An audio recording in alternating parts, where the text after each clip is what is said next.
একটা আবছা অন্ধকার রুমে চেয়ারে দুজন লোককে বেঁধে রাখা হয়েছে। দুজনেই অত্যন্ত ভয়ের মধ্যে আছে। ওরা জানে যে আজ ওদের কি ভয়ঙ্কর পরিণতি হতে পারে।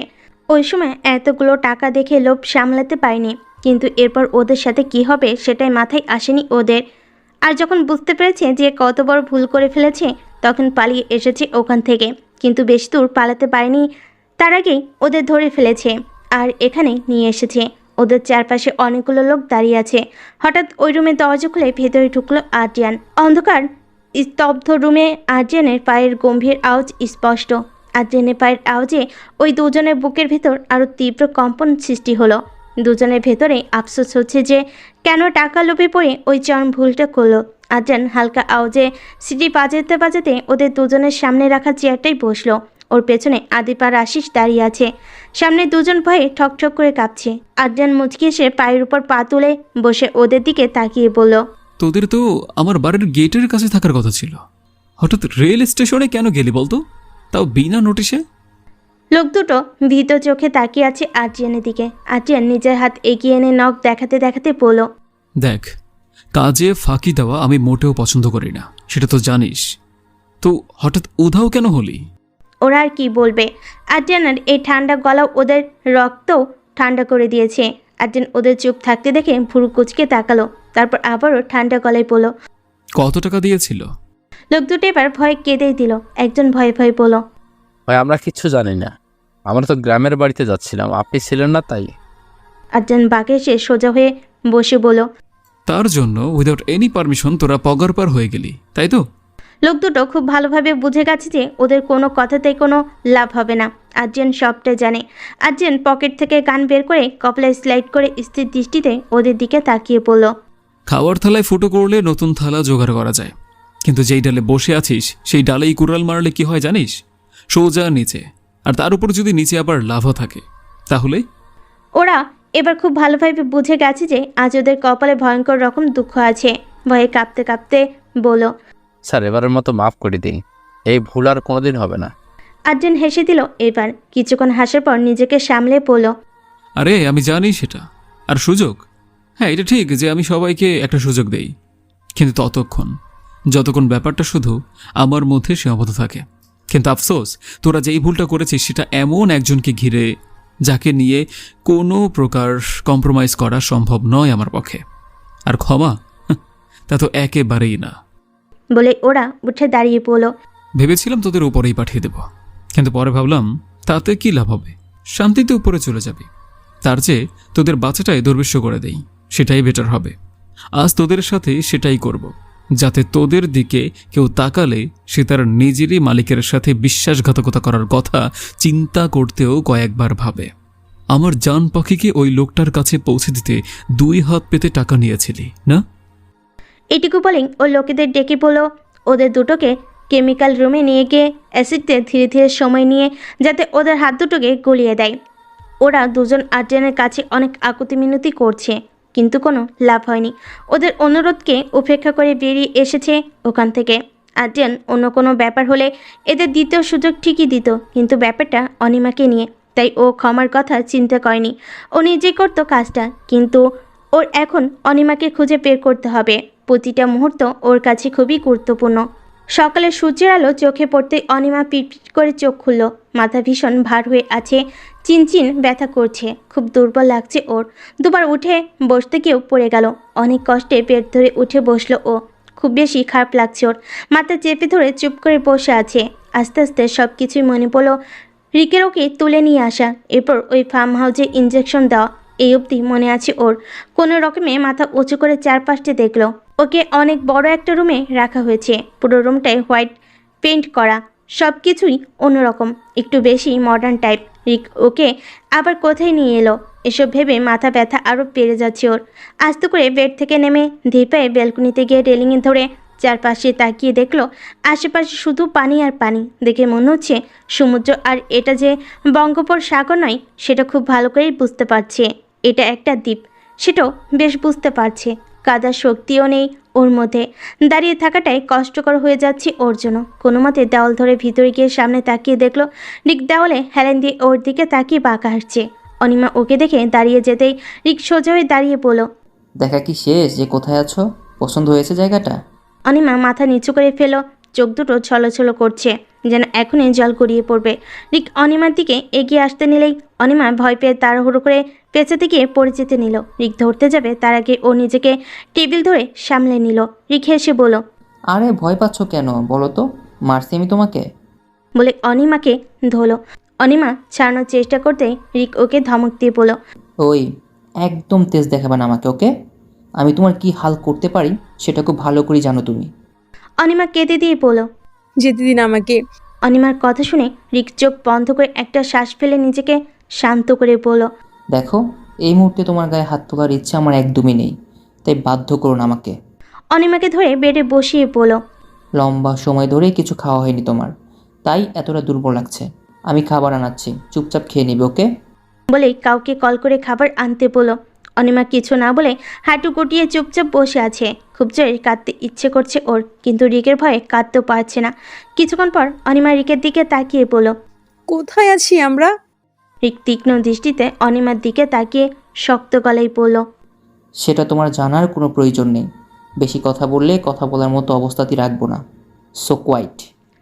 খাবার আসার পর রিক প্লেটটা অনিমার সামনে রেখে বলল, ফিনিশ ইট। এই মুহূর্তে ভীষণ খিদে পেয়েছে অনিমার। কতক্ষণ আগে কিছু খেয়েছে নিজে জানে না, কিন্তু তবু এখন খাওয়ার ইচ্ছে নেই ওর। সব কিছু বিষ মনে হচ্ছে ওর কাছে, তাই নিচু কণ্ঠে বলল। খিদে নেই আমার। রিক এবার অনিমার মুখ চেপে ধরে প্লেট থেকে খাবার নিয়ে ওর মুখে ঢুকিয়ে দাঁতে দাঁত চেপে বলল, একটা কথা যেন দ্বিতীয়বার বলতে না হয় আমাকে। আমার প্রতিটা ওয়ার্ডকে ওয়ার্ড মনে করবে, গড ইট। অনিমা মাথা নিচু করে ফুপিয়ে কান্না করছে। মুখের খাবারটা গেলার শক্তিও নেই ওর মধ্যে। বারবার আর্যেনের কথা মনে পড়ছে। ও খেতে না চাইলে আজ যেন জোর করে খাওয়াতো ওকে, কিন্তু দুজনের জোর করার পদ্ধতি কতটা ভিন্ন। রিক ধমক দিয়ে বলল। মুখেরটা শেষ করো। রিকের ধমকে কেঁপে উঠল অনিমা। কান্না চেপে খেয়ে অনেক কষ্টে গেল খাবারটা। রিক প্লেটটা হাতে নিয়ে দৃঢ় কণ্ঠে বলল। পুরোটা শেষ করবে? অনিমাকে খাইয়ে রিক উঠে দাঁড়িয়ে বলল। একদম ভদ্র মেয়ের মতো চুপচাপ বসে থাকবে এখানে। ওই আদ্রিয়ানকে মারার আগ পর্যন্ত এখানেই থাকবে তুমি। আর্জেনকে মারার কথা শুনে শান্ত চোখে রিকের দিকে তাকালো অনিমা। তারপর ধীর কণ্ঠে বলল। আদ্রিয়ানকে মারা আপনার সাধ্যের মধ্যে নেই। রিক বেশ রেগে গেল অনিমার কথায়। ও রেগে অনিমার হাত মুছিয়ে ধরে রাগী কণ্ঠে বলল। এত বিশ্বাস? কদিন আগেও তো ওর প্রাণের জন্য আমার কাছে হাত জোর করছিলে, আজ কি হলো? অনিমার হাতে বেশ ব্যথা লাগছে। ঠোঁট কামড়ে ধরে সেই ব্যথা সহ্য করছে ও। কান্নাজড়িত কণ্ঠে রিকের দিকে তাকিয়ে বলল। যদি আপনার সত্যিই ক্ষমতা থাকতো তো ওনার উপস্থিতিতেই আমাকে ওনার কাছ থেকে নিয়ে আসতেন, কিন্তু আপনি ওনার না থাকার সুযোগটা নিয়ে মিথ্যা নাটক সাজিয়ে আমাকে এনেছেন। আগে না বুঝলে এখন বুঝতে পারি যে ওনাকে মারা তো দূরের কথা, কোনো ক্ষতি করার আপনার সাধ্যে নেই। রিক এবার মারাত্মক রেগে গেল। রেগে ধাক্কা দিয়ে ফেলে দিল অনিমাকে। খাটের কর্নার গিয়ে লাগার কারণে কপালের সাইডতেও অনেকটা কেটে গেল অনিমার। রিক সেদিকে খেয়াল করেনি। ধাক্কা দিয়ে হনহন করে বেরিয়ে গেছে রুম থেকে। অনিমার মাথা ধুয়ে উঠে বসে হাঁটুতে মুখ গুজে ফুপিয়ে কাঁদতে লাগলো। এমনিতে মাথা ব্যথা করছে, তারপর ব্যথা পায় আরও কষ্ট হচ্ছে। রাতে আদ্রিয়ান টেবিলে ল্যাপটপ রেখে ওটাতে কিছু ইনফরমেশন কালেক্ট করছে। হঠাৎ আদিপ এলো। আদিপের উপস্থিতি টের পেয়ে আদ্রিয়ান ল্যাপটপে চোখ রেখে বলল। কি খবর? আদিপ চেয়ারে বসতে বসতে বলল। সব কয়টা এয়ারলাইন চেক করা হয়ে গেছে, কিন্তু সবাই না করছে। আদ্রিয়ান একটা তাচ্ছিলের হাসি দিয়ে বলল। টাকা দিয়ে মুখ বন্ধ করে দিয়েছে? আদিপ অবাক হয়ে বলল। এখন কি করব? এতগুলো এয়ারলাইনের সবাইকে তো আর চাপ দেয়া যাবে না। আদ্রিয়ান ল্যাপটপটা বন্ধ করে বলল। আগে এটা জানতে হবে যে কোন এয়ারপোর্ট থেকে ওরা গেছে, তারপর বাকিটা বার করা আমার বা হাতের কাজ। আদিপ একটু ভেবে বলল। আচ্ছা কবির, সেকেন্ড নাম্বার টেক করলে কেমন হয়? আদ্রিয়ান একটা শ্বাস ফেলে বলল। লাভ নেই, খুব চালাক মানুষ উনি। রিকের সাথে উনি ওনার ইউসিএল নাম্বার দিয়ে কথা বলবেন না। তুই চলে যা, অনেক রাত হয়েছে। আদিপ কিছুক্ষণ চুপ করে থেকে আদ্রিয়ানের দিকে তাকিয়ে বলল। একটা কথা বলবো? আদ্রিয়ান একটা হাই তুলে বলল। আজকে একটু ঘুমিয়ে নেই ভাই, টানা 2 দিন ধরে চোখের পাতা এক করিসনি। আদ্রিয়ান আদিপের দিকে তাকিয়ে বলল। ঘুম আসবে না এখন। আদিপ ভুরকুচকে বলল। কামন আদ্রিয়ান, তোর বইটাও হিউম্যান বডি, এরকম করলেই অসুস্থ হয়ে পড়বি। যদি সুস্থই না থাকিস তাহলে অনিকে খুঁজবি কি করে? আদ্রিয়ান মুচকি এসে বলল, আচ্ছা চেষ্টা করব, তুই যা এখন। রাইমা একা আছে, এই সময় ওকে সময় দেওয়া উচিত তোর। আদিপ চলে যেতে আদ্রিয়ান উঠে বেলকনিতে চলে গেল। রেলিং ধরে কিছুক্ষণ আকাশের দিকে তাকিয়ে রইল। আর ওই শূন্য দৃষ্টির চোখ থেকে এক ফোঁটা জল ধীর গতিতে গড়িয়ে পড়ল। সবার সামনে স্ট্রং থাকলেও ভেতর দিয়ে ভেঙে গুড়িয়ে যাচ্ছে ও। মেয়েটা কোথায় আছে, কিভাবে আছে, কি হচ্ছে ওর সাথে, কিছুই বুঝতে পারছে না ও। খুব বেশি মিস করছে ও ওর জান পাখিকে। আকাশের দিকে তাকিয়ে আদ্রিয়ান ভাঙ্গা গলেই পড়ল, I am sorry mister senior. আমি জানি আমি তোমাকে দ্বিতীয়বার নিরাশ করেছি। তোমার মামুনিকে ঠিকভাবে আগলে রাখতে পারিনি আমি। শুরুতে আমার একটা ভুলের কারণে 4টা বছর মেয়েটা কষ্ট পেয়েছে। আজ আরেকটা ছোট্ট ভুলের কারণে ওকে আবারও বিপদে পড়তে হলো। তুমি ঠিক মানুষকে দায়িত্ব দিয়ে যেতে পারোনি, কিন্তু কথা যখন দিয়েছি তখন আমি তোমার মেয়েকে সুরক্ষিত অবস্থায় নিয়ে আসব। 7 বছর আগেও শুধু আমার দায়িত্ব ছিল, কিন্তু আজ ও আমার ভালোবাসাও। আমি তোমার মেয়ের কিচ্ছু হতে দেব না, কিচ্ছু না। অনিমা খাটে মাথা চেপে ধরে বসে আছে। মাথা ভীষণ ব্যথা করছে ওর। ভার হয়ে আসছে সকাল থেকে। সব কিছু অসহ্য লাগছে ওর কাছে। সব কিছু ভেঙে ফেলতে ইচ্ছে করছে ওর এই মুহূর্তে। খাবার নিয়ে অনিমার রুমে এসে অনিমাকে ওভাবে মাথা চেপে ধরে ছটফট করতে দেখে খাবারটা টি টেবিলে রেখে ওর সামনে বসে ওর মাথায় হাত রেখে বলো, এরকম করছো কেন? মাথা ব্যথা করছে তোমার? অনিমা হাত ঝাড়া দিয়ে সরিয়ে ঝাঁঝালো কণ্ঠে বলো, জাস্ট লিভ মি অ্যালোন। রিক অনেকটা অবাক হলো। যে মেয়েটা ওর দিকে চোখ তুলে তাকাতেও ভয় পায়, সে মেয়েটার হঠাৎ এইভাবে কথা বলা সত্যি স্বাভাবিক নয়। তাছাড়া এখন এমন কিছুই করেনি ও যার জন্য এরকম করবে। হঠাৎ এই ওভার রিয়াক্ট করে দেখে রিকের মনে প্রশ্ন উঠল। ব্যাপারটা ওর ইগোতে লাগলো। রিক ওর হাত ধরে নিজের দিকে ঘুরিয়ে বলল, সাহস কী করে হলো আমার সাথে এইভাবে কথা বলার? অনিমা কিছু না বলে হাত চড়িয়ে দিয়ে মুখ ঘুরিয়ে বসে রইল। রিক ভুরকুচকে কিছুক্ষণ তাকিয়ে রইল অনিমার দিকে, তারপর প্লেট হাতে নিয়ে বলল, হ্যাঁ করো। অনিমা রিকের দিকে না তাকিয়েই বলল, খাবো না। রিক অনিমার মুখ নিজের দিকে ঘুরিয়ে দাঁতের দাঁত চেপে বলল। বেশি কথা না বলে চুপচাপ খেয়ে নাও। অনিমা এবার ধাক্কা দিয়ে প্লেটটাই ফেলে দিল। এটুকু যথেষ্ট ছিল রিকের সেই ভয়ঙ্কর রাগ ওঠানোর জন্য। রিক রক্তবর্ণ চোখে অনিমার দিকে তাকালো। অনিমা অন্যদিকে তাকিয়ে আছে। রিক ওর চুলের মুঠি ধরে নিচের দিকে ঘুরিয়ে সর্বশক্তি দিয়ে একটা থাপ্পড় মারল। অনিমা মুখ থুবড়ে বিছানায় পড়ে গেল। ওর ঠোঁটের কোণ এমনিতেই কাটা ছিল। ওই থাপ্পড় নতুন করে না কাটলেও পুরনো ক্ষত থেকে রক্ত বেরিয়ে গেল। রিক ওর হাত ধরে টেনে তুলে গাল চেপে ধরে পড়ল, যতই ভাবি যে তোমার গায়ে হাত তুলবো না, কিন্তু তুমি তো চট থাপ্পড় ছাড়া শুধরাবার মেয়ে নও। কিছু না বললেই তো সাহস বেড়ে যায়, তাই না? অনিমা কান্না জড়িত চোখে তাকিয়ে আছে রিকের দিকে। রিকোকে ধাক্কা দিয়ে বেডে ফেলে পড়ল। তৈরি খাবার সামনে পাচ্ছিলে বলে মাথায় চড়ে গেছো, রাইট? এবার তুমি তক্ষুনি খাবার পাবে যখন আমার কাছে খাবার ভিক্ষা চাইবে। তার আগে খাবার তো ছাড়ো, এক ফোঁটা পানিও পাবে না তুমি, ওকে? Mind it. এটুকু বলে রুম থেকে বেরিয়ে শব্দ করে দরজাটা বন্ধ করে চলে গেল রিক। অনিমা বালিশে মুখ গুজে শব্দ করে কাঁদতে শুরু করলো। আশেপাশের বাতাসও ওর কাছে বিষাক্ত লাগছে। ও কি করছে নিজেই বুঝতে পারছে না। মাথায় অসহ্য রকম যন্ত্রণা হচ্ছে। ও নিজেও জানে না এই যন্ত্রণার শেষ কোথায়। রিকের মেজাজ খুব বেশি চটে আছে। সাহস কি করে হয় ওই মেয়েটার এভাবে খাবার ফেলে দেওয়ার? এত বাড়াবাড়ি কি আছে? ও যতবার ও মনে মনে ঠিক করে যে অনিমাকে কষ্ট দেবে না, ঠিক ততবার মেয়েটা এমন কিছু করে যে ও বাধ্য হয় অনিমার সাথে মিসবিহেভ করতে। ওর কাছে থাকতে সমস্যা কোথায়? ওর ভালোবাসাটি কি চোখে পড়ে না ওর? সারাদিন শুধু আদ্রিয়ানের নাম জপতে থাকে। কেমন আছে আদ্রিয়ানের মধ্যে? এসব ভাবতে ভাবতে বেডে হেলান দিয়ে বসে ড্রিঙ্ক করছে রিক। কিছুই ভালো লাগছে না। এখন তো অনিমা ওর কাছে আছে, কিন্তু মনের দিক থেকে তো শান্তি পাচ্ছে না, আরও অশান্ত হয়ে উঠছে ওর মন। মেয়েটাকে নিজেই কাঁদাই, কিন্তু মেয়েটা যখন কাঁদে তখন ওর নিজেরই খারাপ লাগে, আর তাই ওর কাছ থেকে দূরে চলে আসে। ভাবনার মাঝে হঠাৎ ওর ফোনে কল এলো। রিক ফোনটা রিসিভ করে কানে নিয়ে বলল, হ্যাঁ মামা বলো। কবির শেখ আমোদিত গলায় পড়ল, ওদিকে সব ঠিকঠাক আছে তো? মানে কোনো সমস্যা নেই তো? রিক গ্লাসটা রেখে একটা শ্বাস ফেলে বলল, না, সব কিছু ঠিক আছে, কিন্তু অনি একটু অদ্ভুত ব্যবহার করছে, খুব অ্যাবনর্মাল। এটা শুনে কবির শেখ বাঁকা হাসলেন।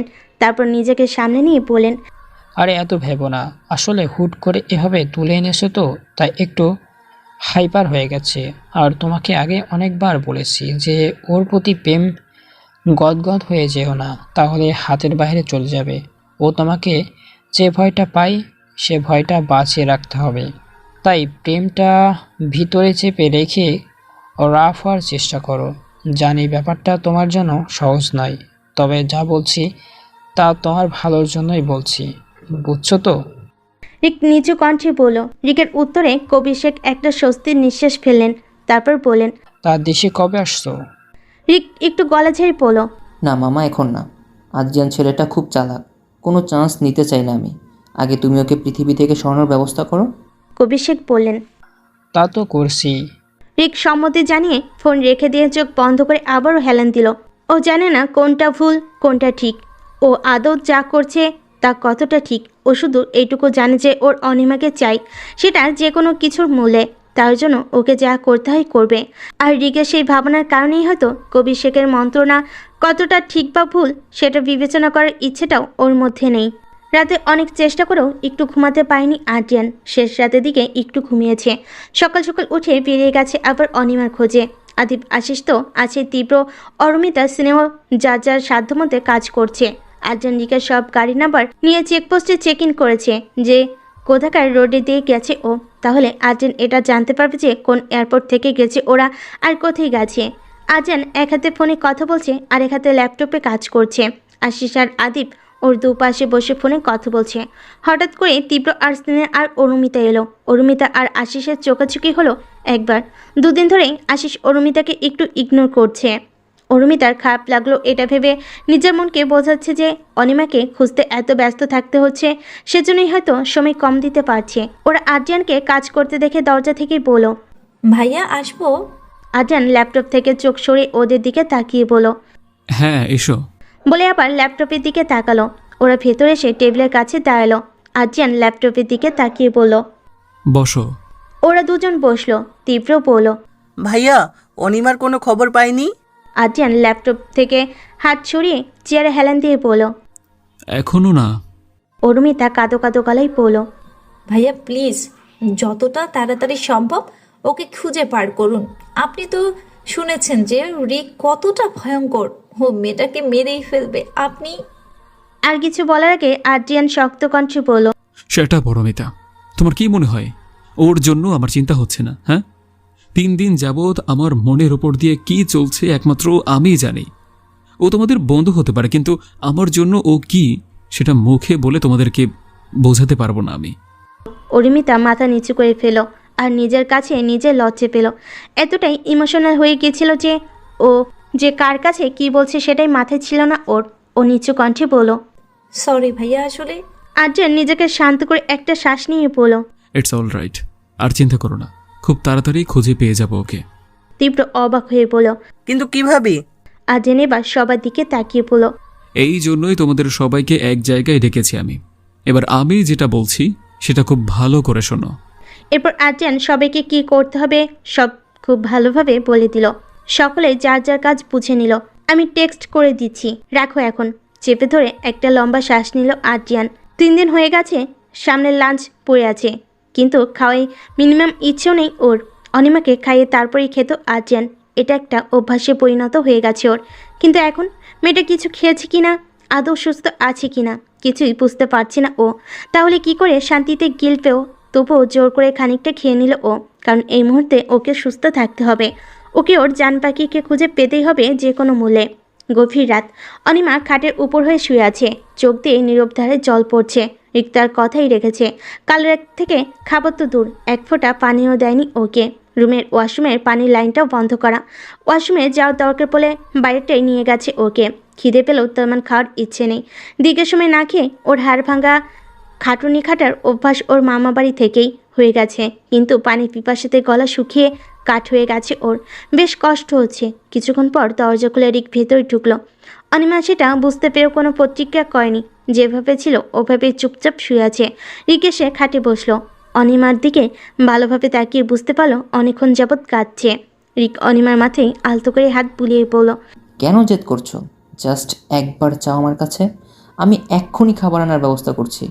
কিন্তু অনিমা কোনো রকম কোনো রিয়াক্ট করলো না। রিক বিরক্ত হয়ে বলল।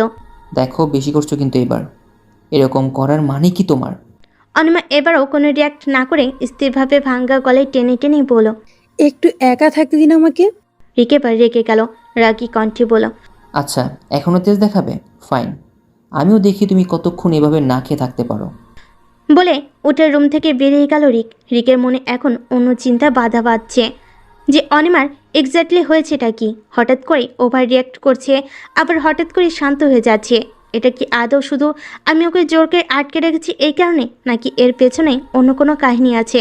আর অনিমা নীরবে কাঁদতে কাঁদতে এক পর্যায়ে ওভাবে ঘুমিয়ে পড়েছে। আর অপরদিকে আর্যান ছাদের দেওয়ালে হেলান দিয়ে আজকেও দুঃখ বিলাস করছে। সারাদিন অনিমাকে খোঁজার কাজে নিজেকে ব্যস্ত রাখলেও এই নীরব রাতে আর নিজেকে শক্ত রাখতে পারে না ও। এই নিস্তব্ধ রাতে অনিমার কথা আরও বেশি করে মনে পড়ে ওর। খুব ইচ্ছে করছে সিগারেটের ধোঁয়ায় নিজের বুকের অসহ্যকর আগুন নেভানোর ব্যর্থ চেষ্টা করতে। কিন্তু অনিমা একদিন বলেছিল যে ও স্মোকিং আর স্মোকার দুটোর একটাকেও পছন্দ করে না। তাই আগের মাসে একটা খেলো, ওই দিনের পর থেকে সেটাও ছেড়ে দিয়েছে ও। কিন্তু ওর ভেতরের যন্ত্রণা তো ও কিছুতেই কমছে না। সকালবেলা রিক ঘুম ভাঙার পর ফ্রেশ হয়ে অনিমার রুমের উদ্দেশ্যে রওনা দিল। কারণ ঠিক করে নিয়েছে এখন যদি অনিমা খেতে না চায় তবুও জোর করে খাওয়াবে। অনেক দেখে নিয়েছে এই মেয়ে জেদ খুব বেশি, মরে গেলেও নিজে থেকে খাবার চাইবে না। ওর ভুল ছিল, এরকম একটা শাস্তি দেওয়া ঠিক হয়নি। এসব চিন্তা করে অনিমার রুমে গিয়ে সামনে তাকিয়ে রিক অবাক হয়ে গেল, কারণ অনিমা ফুলের পড়ে আছে। যেটা দেখে রিক দৌড়ে গেল অনিমার কাছে। ওকে তুলে বেডে শুয়ে বেশ কয়েকবার গালে হালকা করে চাপড় মারতে মারতে ডাকতে শুরু করলো ওকে, কিন্তু সাড়া না পেয়ে চিৎকার করে কাউকে পানি আনতে বলল। ওর চোখে মুখে পানি দেওয়ার পর আস্তে আস্তে ওর চোখ খুলে তাকালো, কিন্তু পুরোপুরি না। ও ঘোরের মধ্যেই আর্যান আর্যান বলে ডাকতে শুরু করলো। রিক এবার চরম অবাক হলো, কতটা ভালোবাসলে ঘোরের মধ্যে একটা মানুষের নাম নেওয়া যায় এটাই ভাবছে ও। আচ্ছা, ও কোনো ভুল করছে না তো? এটা কি সত্যিই ঠিক হচ্ছে? না না, কিসব উল্টাপাল্টা ভাবছে ও। অনিমা ওর, আর কারো না। এসব ভেবে নিজেকে সামলে খাবার আনিয়ে সবার আগে অনিমাকে পানি খাওয়ালো, তারপর খাবারটা খাইয়ে দিল। অনিমা জ্ঞানে নেই, তাই কোনো ঝামেলা না করে খেয়ে নিল। রিকোকে শুয়ে দিয়ে নিচে চলে গেল।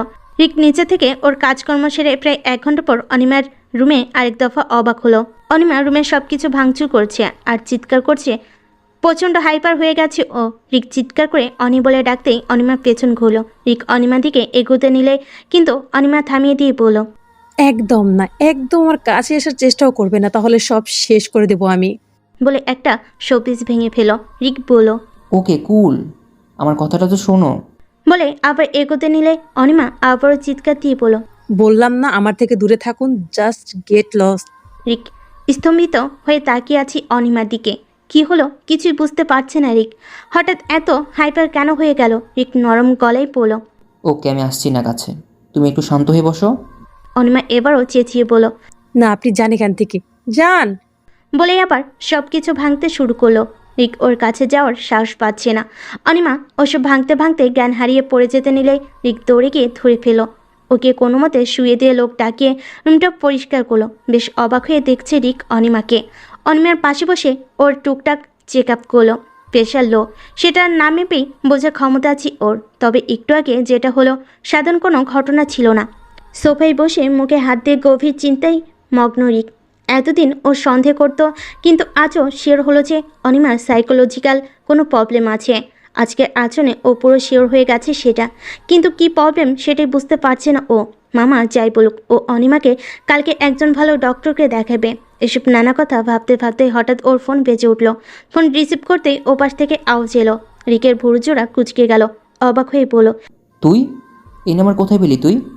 স্নিগ্ধ একটু হেসে বলল, মামা দিয়েছে, ফোন করে ডিস্টার্ব করলাম। রিক বিরক্ত হয়ে বলল, এই কাজের কথা বলবি, ফোন কেন করছিস? স্নিগ্ধা স্থির কণ্ঠে বলল, অনিমা তোমার কাছে আছে তাই না? রিক শক্ত গলায় বলল। হ্যাঁ তো? স্নিগ্ধা নিজেকে সামলে নিয়ে বলল, না মানে একটা কথা বলবো। রিক এবারও বিরক্ত ঝেড়ে বলল। ড্রামা না করে বলে ফেল। স্নিগ্ধা ইতস্তত কণ্ঠে বলল, আসলে ওখানে তো কোনো মেয়ে নেই, মাত্র একজন মেয়ে সেফ আছে, সেও বিজি থাকে। অনিমার ওখানে থাকতে কষ্ট হয়, আবার আনইজি লাগে নিশ্চয়ই। তো বলছিলাম কি, আমাকে ওখানে নিয়ে চলো না, আমারও ঘোরা হবে, মেয়েটারও একটা সঙ্গী হবে। রিক অবাক হয়ে বলল, পাগল হয়ে গেছিস নাকি? কী সব ভাট বকে যাচ্ছিস তুই? তোকে এখানে আনবো কেন? স্নিগ্ধা মিনতি সুরে বলল, বোঝার চেষ্টা করো রিকদা, মেয়েটার একা ওখানে বেশ কষ্ট হচ্ছে, আমি গেলে ওর ভালো লাগবে প্লিজ। রিকের এবার অনিমার সিচুয়েশনটা মাথায় এলো। মেয়েটার কন্ডিশন এমনিতেই ভালো না, স্নিগ্ধা এলে সত্যিই ভালো হবে। কিছুক্ষণ এসব ভেবে রিক বলল। তোর হসপিটালে যেতে হবে না। স্নিগ্ধা তাড়াতাড়ি জবাব দিল। না না, সেইটা নিয়ে ভেবো না, আমি ম্যানেজ করে নিব। রিক কিছুক্ষণ চুপ থেকে বলল। আমি কান্ট্রি বললে এখানকার এয়ারপোর্ট পর্যন্ত একা আসতে পারবি না তুই। স্নিগ্ধা খুশি হয়ে বলল। হ্যাঁ পারবো, তুমি বলে দাও জায়গাটা। ওকে। রিক বলল। আমি টেক্সট করে দিচ্ছি, রাখ এখন। স্নিগ্ধা নিচু কণ্ঠে বলল। ওকে। ফোনটা রেখে একটা শান্তির নিঃশ্বাস নিল স্নিগ্ধা, তারপর বলল। আমি তোমাকে খুব ভালো করে চিনি রিক্তা, আর তোমার রাগকেও। আমি জানি মেয়েটা তোমার কাছে ওখানে একা থাকলে শেষই হয়ে যাবে। তুমি তোমার ভুলটা একদিন ঠিক বুঝবে, কিন্তু বুঝতে যেতে খুব দেরি না হয়ে যায়। তাই আমি ওখানে যাচ্ছি। আমি সাথে থাকলে মেয়েটা একটু হলেও ভালো থাকবে। বর্ষা শেষ, তবে বৃষ্টি এখনো হয় মাঝে মাঝে। চারপাশে ভ্যাপসা গরম পড়েছে, পরিবেশটা একটু বেশি নিস্তব্ধ। রাতে আর্যেন সেই পার্কের লেকের পাশে বসে এক দৃষ্টিতে পানির দিকে তাকিয়ে আছে। প্রথম যেদিন অনিকে নিয়ে ঘুরতে বেরিয়েছিল সেদিন এখানেই এসেছিল, কত কথা বলেছিল ও অনিমাকে। আর অনিমা এক দৃষ্টিতে অবাক হয়ে ওর কথা শুনছিল, কিছু কিছু কথাই বিলাসও করছিল। সেদিনের কথা খুব বেশি মনে পড়ছে ওর। লেকের পানির দিকে তাকিয়ে এক মনে অনিমার সাথে কাটানো মুহূর্তগুলোকে মনে করছিল। হঠাৎ করেই আর্যেন খেয়াল করলো ওর পেছনে কিছু লোক দাঁড়িয়ে আছে। আর্যেন একটা শ্বাস ফেলে পেছনের দিকে না তাকিয়ে বলল। এই মুহূর্তে তোদের সাথে কোনো খেলার ধৈর্য বা ইচ্ছা কোনোটাই আমার নেই, তাই চলে যা।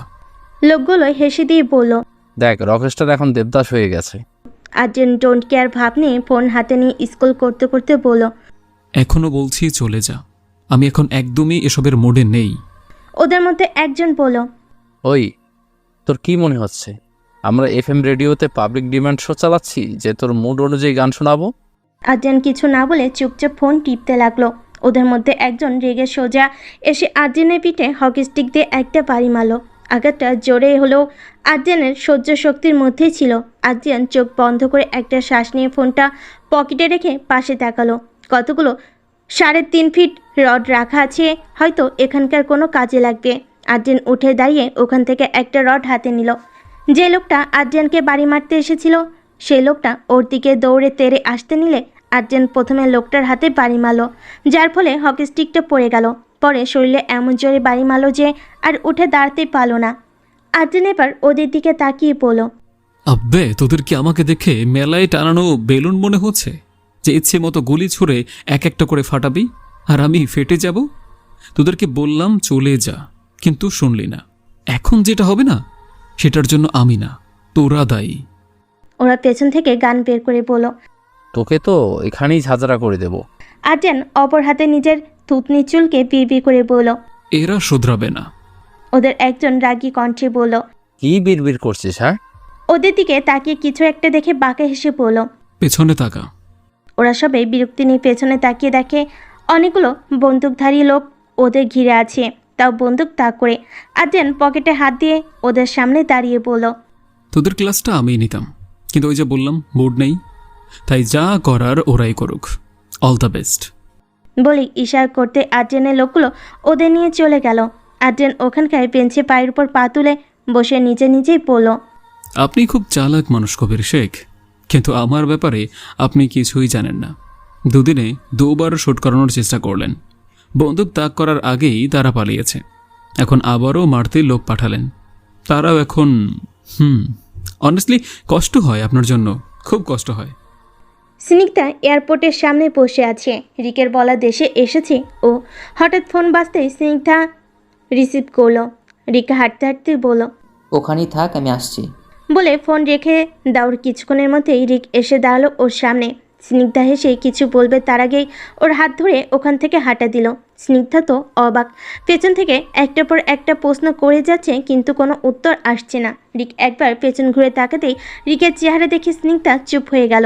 ভাবলো এই মুহূর্তে পাগলকে খেপিয়ে দিয়ে লাভ নেই। রিক স্নিগ্ধাকে একটা গাড়ির ফ্রন্ট সিটে বসিয়ে দিয়ে নিজের ড্রাইভিং সিটে বসে একটা কাপড় দিয়ে স্নিগ্ধার চোখ বেঁধে দিল। স্নিগ্ধা অবাক হয়ে বলল। আরে কি করছো এসব? রিক স্নিগ্ধার হাত বাঁধতে বাঁধতে ধামকি দিয়ে বলল। চুপ করে বসে থাক, ঠিক জায়গায় ঠিক সময় খুলে দিব। ওকে? স্নিগ্ধা আর কিছু না বলে চুপচাপ বসে রইল। আর রিক গাড়ি স্টার্ট দিতে দিতে ভাবছে যে আর্যেনকে বিশ্বাস করা যায় না, ও সব করতে পারে। রিক জানে যে আর্যেন আজ হোক কাল হোক এই দেশের খবর পেয়ে যাবে, কিন্তু এই দেশে কোন জায়গায় রেখেছে ওকে সেটা যেন আর্যেন সহজে জানতে না পারে সেই ব্যবস্থাই করছে ও। আর ওর মামাই বা কী করছে? এখনও অবধি আর্যেনের মৃত্যুর সংবাদ পর্যন্ত দিতে পারছে না ওকে। এসব চিন্তা করতে করতে স্নিগ্ধাকে নিয়ে নির্দিষ্ট গন্তব্যের দিকে রওনা দিল রিক। অরুমিতা আশিসের সাথে কথা বলার জন্য এসেছে। আশিসের হঠাৎ এরকম ইগনোরেন্স জাস্ট সহ্য হচ্ছে না ওর, তাই এসেছিল আশিসের সাথে এই ব্যাপারে ঠিকভাবে কথা বলতে। কিন্তু এসে যা দেখলো তাতে অরুমিতা থম মেরে দাঁড়িয়ে রইল। আশিস অন্য একটা মেয়ের সাথে খুব ক্লোজ হয়ে বসে আছে, দুজনেই কথা বলছে আর খুব বেশি হাসাহাসি করছে, একেবারে একে অপরের গায়ের উপর ঢলে পড়ছে। এরকম অবস্থা অরুমিতা প্রথমে ছলো ছলো চোখ নিয়ে কিছুক্ষণ ওদের দেখছিল, তারপর নিজেকে সামলে নিয়ে ওদের সামনে গিয়ে দাঁড়ালো, তারপর হাত ভাঁজ করে বলল, ওই তো এই জন্যই আমাকে দেওয়ার মতো সময় হচ্ছে না আপনার। অরুমিতার গলার আওয়াজ পেয়ে আশিস চমকে গেল, তাকিয়ে অরুমিতাকে দেখে আমতা আমতা গলাই বলল, তুমি এখানে? অরুমিতা একটা তার ছেলের হাসিতেই বলল, কেন আশা করেননি তাই না? ভাগ্যে এসেছিলাম, না হলে আপনার এই রূপটা দেখা হতো। পাশ থেকে মেয়েটা বলল, কে এই বেবি?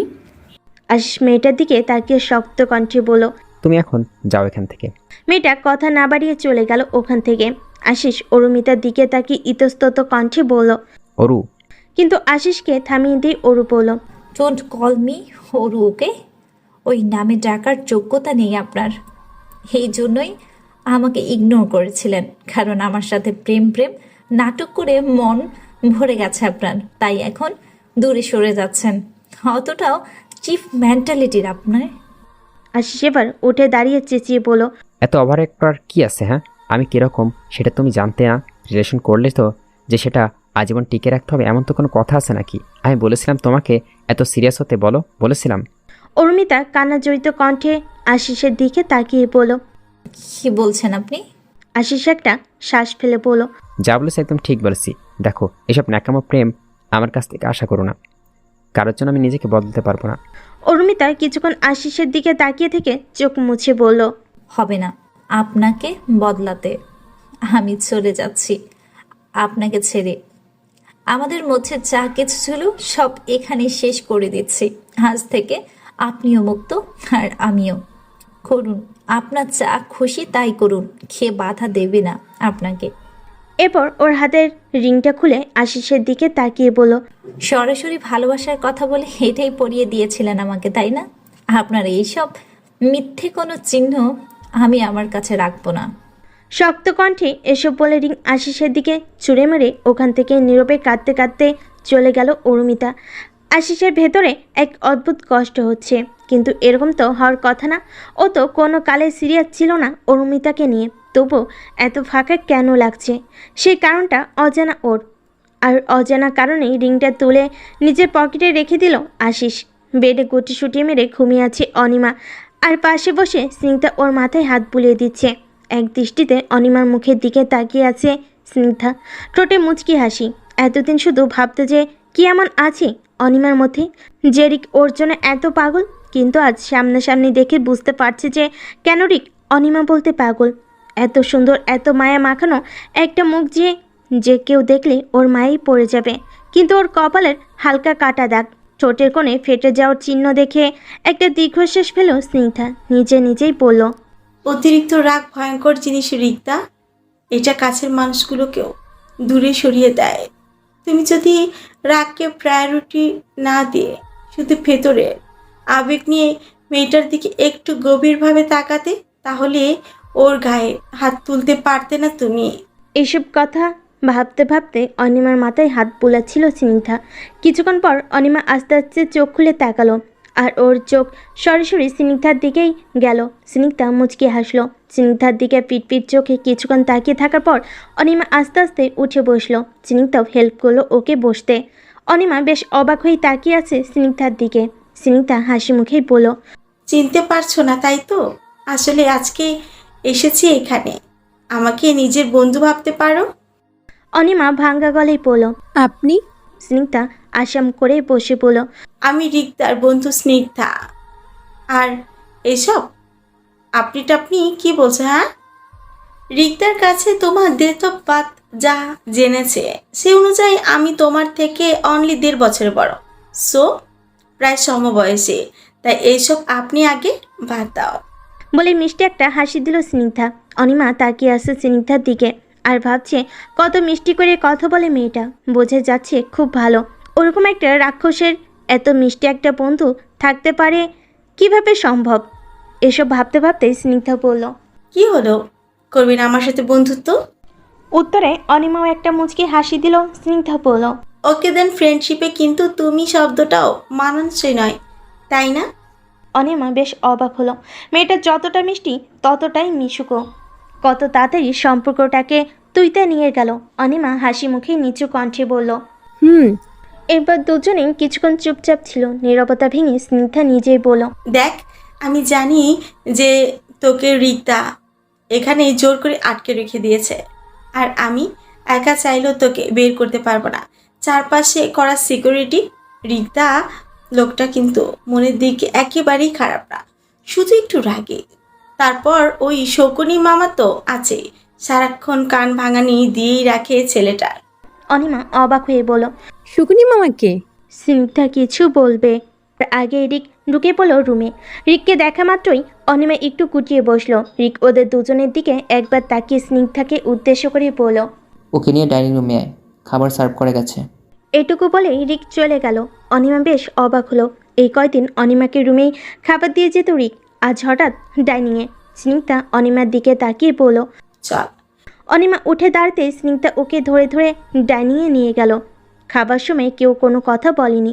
অনিমাও মাথা নিচু করে চুপচাপ যতটা পেরেছে খেয়েছে। খাওয়া শেষে রিক অনিমার দিকে তাকিয়ে বলল, তুমি এখন রুমে যাও। অনিমা স্নিগ্ধার দিকে তাকাতেই স্নিগ্ধা মুচকি হেসে বলল। অনিমা কোনো কথা না বাড়িয়ে চুপচাপ উঠে চলে গেল। রিক হালকা হেসে বলল, বাবা, একদিনই তুইতে চলে গেছিস? স্নিগ্ধা ভাব নিয়ে বলল, দিস ইজ মাই ক্যালমা, ওকে?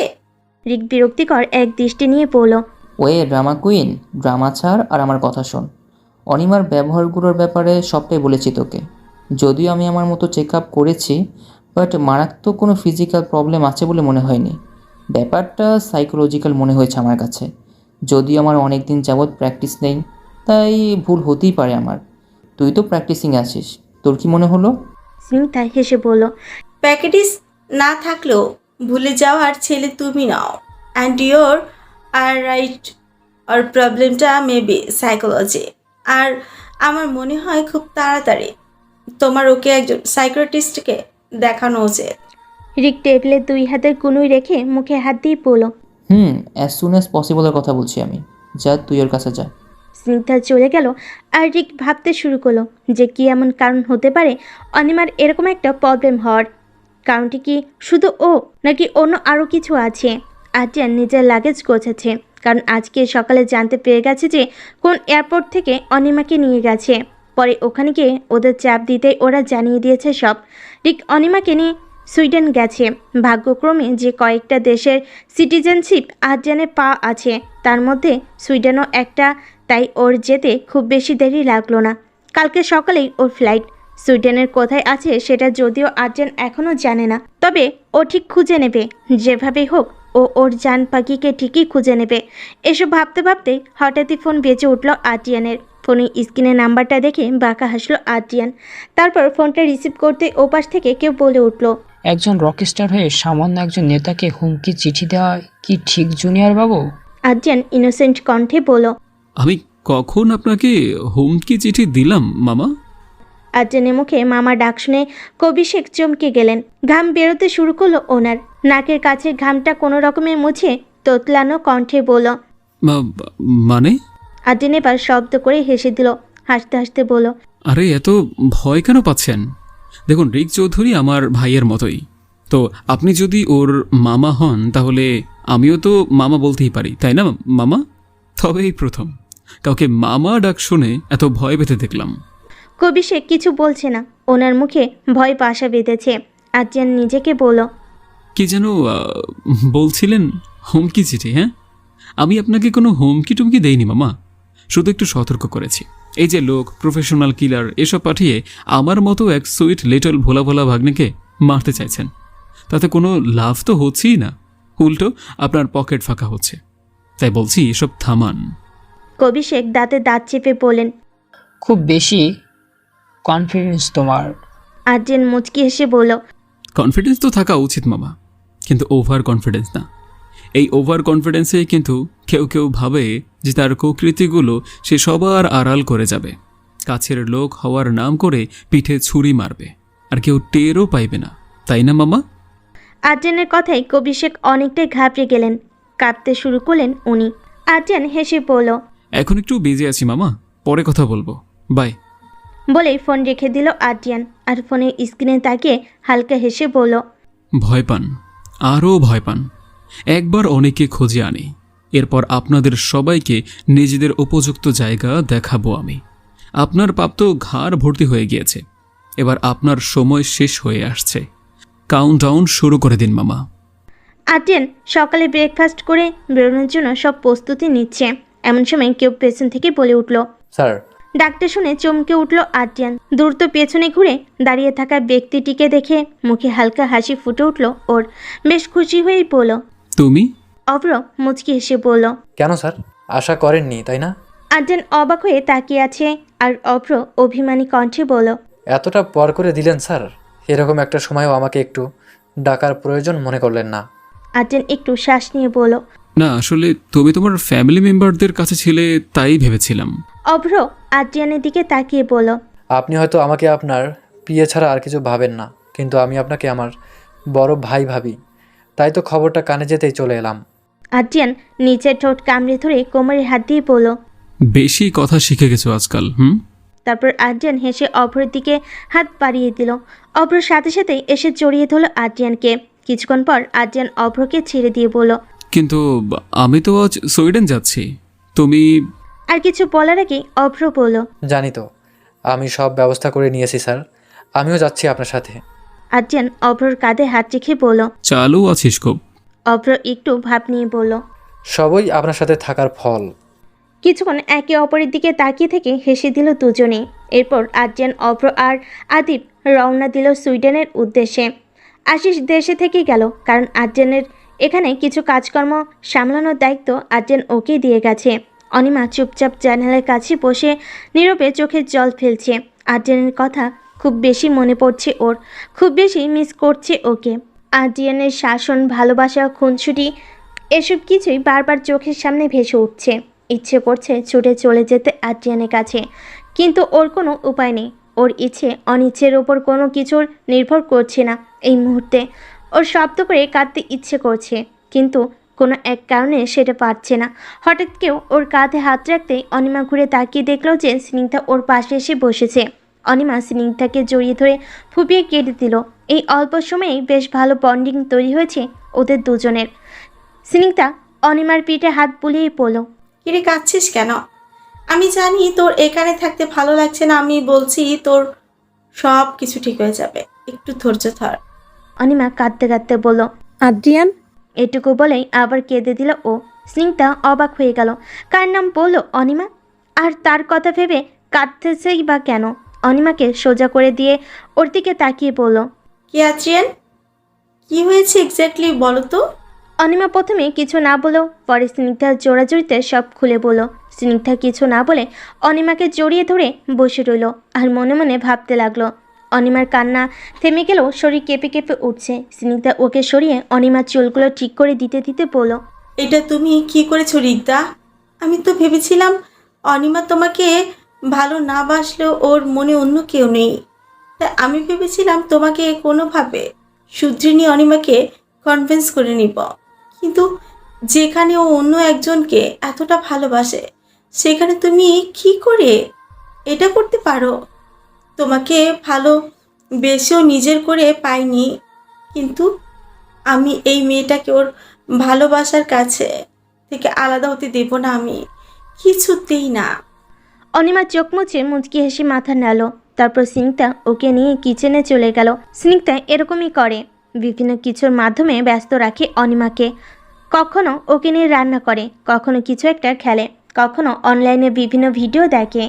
এরপর নানা রকম কিছু করে খুশি রাখার চেষ্টা করে অনিমাকে। দুজনের স্বাভাবিক স্বভাব এক হওয়ার কারণেই ওদের বন্ডিং তৈরি হতে সময় লাগেনি। অনিমার স্নিগ্ধা মিলে চা আর পকোড়া বানাচ্ছে। হঠাৎ রিক কিচেনে এলো। রিককে দেখে অনিমার মুখের হালকা হাসিটুকু মিলিয়ে গেল। গোমরা মুখ করে পকোড়া ভাজেই মন দিল, যেটা রিকের চোখে পড়লো আর ওর খারাপও লাগলো। স্নিগ্ধা ভুরকুচকে বলল, কি হলো রিক্তা? মেয়েদের এখানে তোমার কি কাজ? আমরা রান্না করছি, সো ডোন্ট ডিস্টার্ব। রিক উকিতে কি রান্না হচ্ছে সেটা দেখে বলল, তো আমি কি একটু ভাগ পাবো, নাকি তোরা দুই রাক্ষসী মিলি খাবি? রাক্ষসী বলাতেও অনিমার মধ্যে কোনো ভাবান্তর হলো না, বরং ওর মতো করে কাজ করে যাচ্ছে। স্নিগ্ধা রেগে বলল, কি আমাদের রাক্ষসী বলা হচ্ছে? রিক একটা শ্বাস ফেলে বলল, আচ্ছা বাবা, সরি, এবার পাবো তো একটু? স্নিগ্ধা মুখ ঘুরিয়ে খানিকটা ভাব নিয়ে বলল, হ্যাঁ যাও যাও, পেয়ে যাবে। রিক ভুরকুচকে বলল। শিওর তো? স্নিগ্ধা বিরক্ত হয়ে বলল, আরে বাবা বললাম তো পেয়ে যাবে, যাও যাও তো এখন। এমন খাদু জীবনও দেখিনি বাবা। রিক হেসে দিয়ে চলে গেল ওখান থেকে।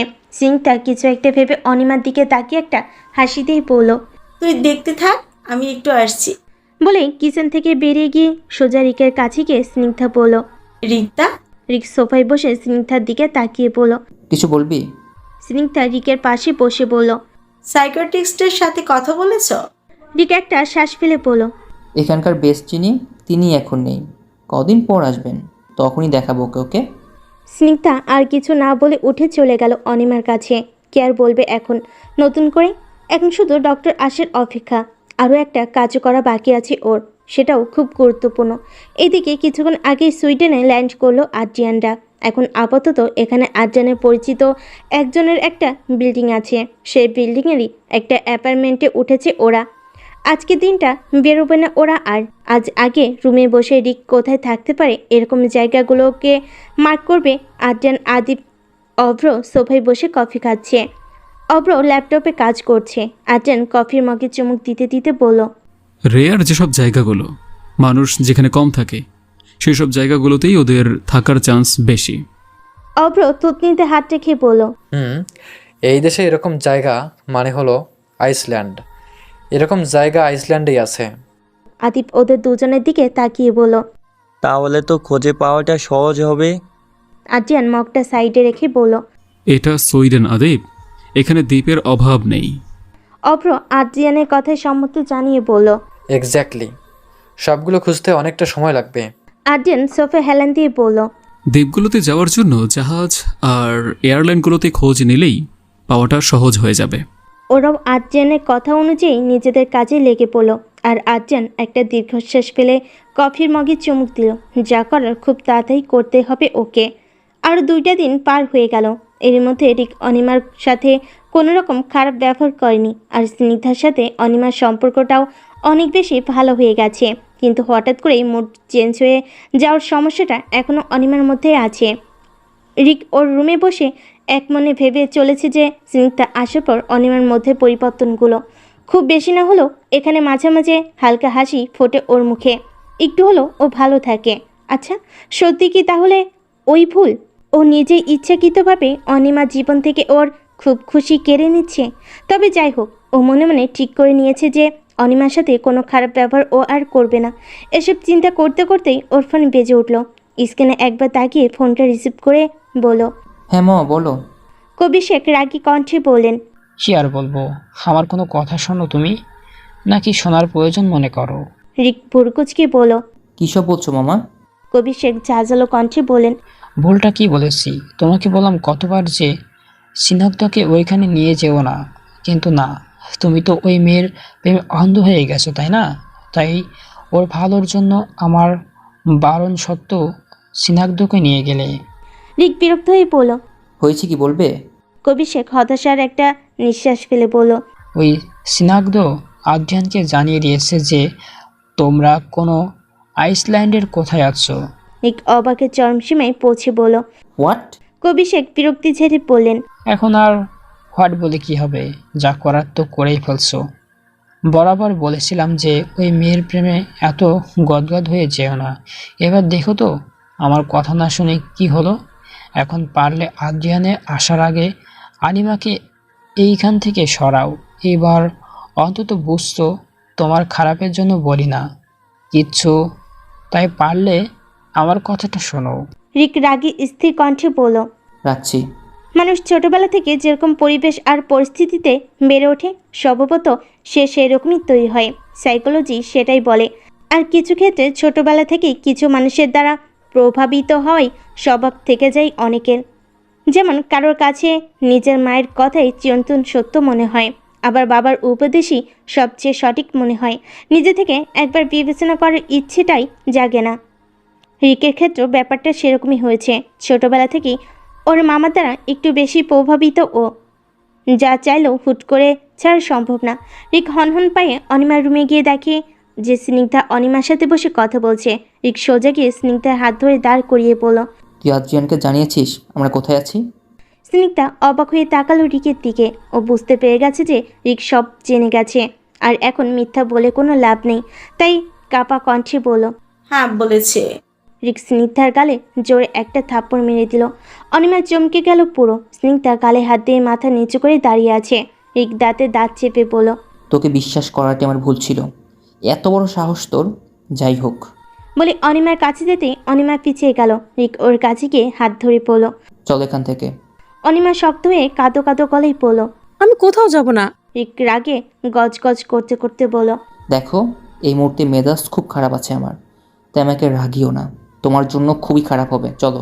অনিমা এবারও জেদ ধরে বলল, আপনি কোথাও যাব না। যদি পারেন তো আদ্রিয়ান আসার পর ওর সামনে দিয়ে নিয়ে যান। আমি জানি আদ্রিয়ান খুব তাড়াতাড়ি চলে আসবে।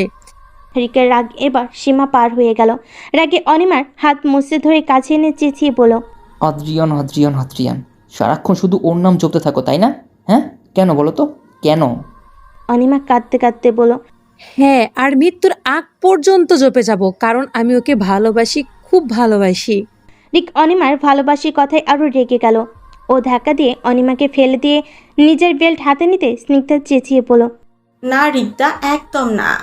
রিককে স্নিগ্ধার হাত ধরে টেনে রুমের বাইরে ধাক্কা দিয়ে পাঠিয়ে দরজা লক করে দিল। স্নিগ্ধা দরজা ধাক্কাতে ধাক্কাতে বলল, রিক্তা প্লিজ, ওর কোনো দোষ নেই এখানে, প্লিজ মেরো না ওকে। রিক বেল্ট খুলতে খুলতে অনিমার দিকে এগোতে এগোতে বলল, সারাদিন আদ্রিয়ান নাম জপবে তাই না? আজকে আদ্রিয়ানের নামটাই ভুলিয়ে দেবো তোমাকে। অনিমা বসা অবস্থায় কাঁদতে কাঁদতে হালকা পিছিয়ে যেতে লাগলো। কিছু বলবে সেই শক্তি ওর মধ্যে নেই। কেমন যেন মাথা ঝিম ধরে আসছে ওর, সব ঝাপসা লাগছে। স্নিগ্ধা সমানে দরজা ধাক্কিয়ে যাচ্ছে। রিক বেল্টতে আঘাত করতে যাবে তখনই খেয়াল করলো অনিমার নাক দিয়ে রক্ত বের হচ্ছে। সেটা দেখে রিকের হাতের বেল্ট পড়ে গেল। রিক তাড়াতাড়ি অনিমার সামনে বসে ওকে ধরে বলল, এই অনি, কি হয়েছে তোমার? দেখো, তুমি ভয় পেও না, মারবো না আমি তোমাকে, আই সোয়ার। কিন্তু অনিমার নাক দিয়ে রক্ত বেরিয়ে যাচ্ছে আর শরীর ছেড়ে দিচ্ছে ও। রিক তাড়াতাড়ি উঠে দরজা খুলে স্নিগ্ধার দিকে তাকিয়ে বলল, স্নিগ্ধু, অনি। স্নিগ্ধাকে আজ এত বছর পর রিক স্নিগ্ধু বলে ডেকেছে, কিন্তু স্নিগ্ধার সেটা নিয়ে বাবার সময় নেই। ও তাড়াতাড়ি ভেতরে গিয়ে অনিমার অবস্থা দেখে চেঁচিয়ে বলল, কি করছো তুমি ওর সাথে? রিক কাঁপা কাঁপা গলায় পড়ল, আমি যে যে জানি না কীভাবে কি কি কি হয়েছে ওর। স্নিগ্ধা অনিমাকে চেক করছে। এর মধ্যেই অনিমা আস্তে করে চোখ বন্ধ করে ফেল। রিকের বুকের ভেতরে ধক করে উঠল সেটা দেখে। রিক দ্রুত গিয়ে অনিমার মাথাটা কোলে নিল। নাক থেকে বের হওয়ার রক্ত অনিমার মুখ রক্তাক্ত হয়ে গেছে। রিক অনিমার গালে হাত দিয়ে ঝাঁকিয়ে বলল, অনি, এই অনি, তাকো আমার দিকে, দেখো বেল কিন্তু এখানেই আছে, আমি রেগে গেলে কিন্তু সত্যি মারবো। ওঠো ড্যামিট। আচ্ছা ফাইন, তুমি যা চাইবে তাই হবে, আমি আর আটকে রাখবো না তোমাকে, যেখানে খুশি তুমি যেতে পারো, আই প্রমিস। তুমি তাকাও প্লিজ অনি। কিন্তু অনিমা কোনো রেসপন্স করছে না। স্নিগ্ধা তো কেঁদে দিয়েছে। আর এর মধ্যেই কেউ চিৎকার করে উঠল। অনি। চিৎকারটা শুনে রিক স্নিগ্ধা দুজনে চমকে তাকালো পেছনের দিকে। অনিমাকে এভাবে দেখে সম্পূর্ণ স্তম্ভিত হয়ে গেছে আর্জিয়ান। আর্জিয়ানকে দেখে রিক অনেকটা চমকে গেল। সেদিকে পাত্তা নিতে অনেকে ডাকতে লাগলো। আর্জিয়ান কিছুক্ষণ হতভম্ব হয়ে তাকিয়েছিল অনিমার দিকে। যখন ওর মস্তিষ্কে এই কথাটা ধাক্কা লাগলো যে অনিমা ওভাবে অজ্ঞান হয়ে পড়ে আছে, তখন আর এক মুহূর্ত দেরি না করে দ্রুত অনিমার কাছে হাঁটু ভেঙে বসে রিকের কাছ থেকে ওকে নিজের কোলে নিয়ে পড়ল। জান পাখি, কি হয়েছে তোমার? দেখো চলে এসেছি আমি, এক্ষুনি নিয়ে যাবো আমি তোমাকে। চোখ খোলো না প্লিজ। এটুকু বলে অনিমাকে নিজের সাথে শক্ত করে জড়িয়ে ধরল। আর্জেন পাগলের মতো করছে। আশেপাশে কি হচ্ছে না হচ্ছে কিচ্ছু খেয়াল নেই ওর। ওর সামনে রিক আছে, স্নিগ্ধা আছে, সেসব নিয়ে কোনো মাথা ব্যথা নেই ওর মধ্যে। রিক এক দৃষ্টিতে তাকিয়ে আছে আদ্রিয়ানের দিকে। স্নিগ্ধা আদ্রিয়ানের দিকে তাকিয়ে বলল, ভাইয়া, ওকে হসপিটালে নিয়ে যেতে হবে। আমি এভাবে কিছুই বুঝতে পারছি না, প্লিজ তাড়াতাড়ি করুন। আদ্রিয়ান নিজেকে সামলে নিয়ে অনিমাকে কোলে নিয়ে দ্রুত বেরিয়ে গেল রুম থেকে। স্নিগ্ধাও পেছন পেছন দৌড়ে গেল। রিক ওখানেই পাথরের মতো বসে আছে। কিছু একটা ভেবে নিজেকে সামলে নিয়ে উঠে বেরিয়ে গেল। আদ্রিয়ান অনিমাকে নিয়ে সিঁড়ি দিয়ে নামতে গেলেই ওর সামনে একজন লোক এসে দাঁড়ায়। লোকটি বাঙালি। আদ্রিয়ান পাত্তা নিতে নামতে গেলেই লোকটি বলল, রিক চৌধুরী বাড়িতে আছেন, আসলে একজন পেশেন্টকে দেখতে আসতে বলেছিলেন। আদ্রিয়ান শেষের কথাটা শুনে থমকে গেল। স্নিগ্ধা এসে বলল, হ্যাঁ ভাইয়া, ইনি এখানকার বেস্ট সাইকিয়াট্রিস্ট। আদ্রিয়ান রাগী কণ্ঠে বলল, আরে ওর নাক দিয়ে রক্ত পড়ছে, হসপিটালে নিয়ে যেতে হবে ওকে। তখনই রিক এসে হাঁপানো কণ্ঠে বলল, হসপিটালে নিয়ে যেতে সময় লাগবে অনেক, অত সময় নেওয়া ঠিক হবে না। রক্ত পড়া বন্ধ হয়ে গেছে, তার মানে খুব বেশি মারাত্মক কিছু না এটা। আমি ডক্টরকে ফোন করছি, উনি পুরো টিম নিয়ে আসছেন, ততক্ষণ উনি দেখুক। ওকে নিয়ে রুমে এসো। আদ্রিয়ান কিছুক্ষণ রিকের দিকে তাকিয়ে থেকে স্থির কণ্ঠে বলল, রুমটা দেখিয়ে দাও। রিক মাথা নামিয়ে নিয়ে বলল, আমার সাথে এসো। রিক এগিয়ে গেল আর আদ্রিয়ান অনিমাকে কোলে নিয়ে ওর পেছন পেছন গেল। সাইকিয়াট্রিস্ট ও ওদের পেছন পেছন গেল। স্নিগ্ধা অবাক হয়ে তাকিয়ে আছে দুজনের দিকে। এখন যেরকম পরিস্থিতি, দুজনের মধ্যে তো মারামারি লেগে যাওয়ার কথা, কিন্তু এখন ওদের দুজনের মূল ফোকাস শুধু অনির ওপর। আর কোনো কিছুরই খেয়াল নেই ওদের মধ্যে। সত্যিকারের ভালোবাসাগুলো হয়তো এমনই হয়।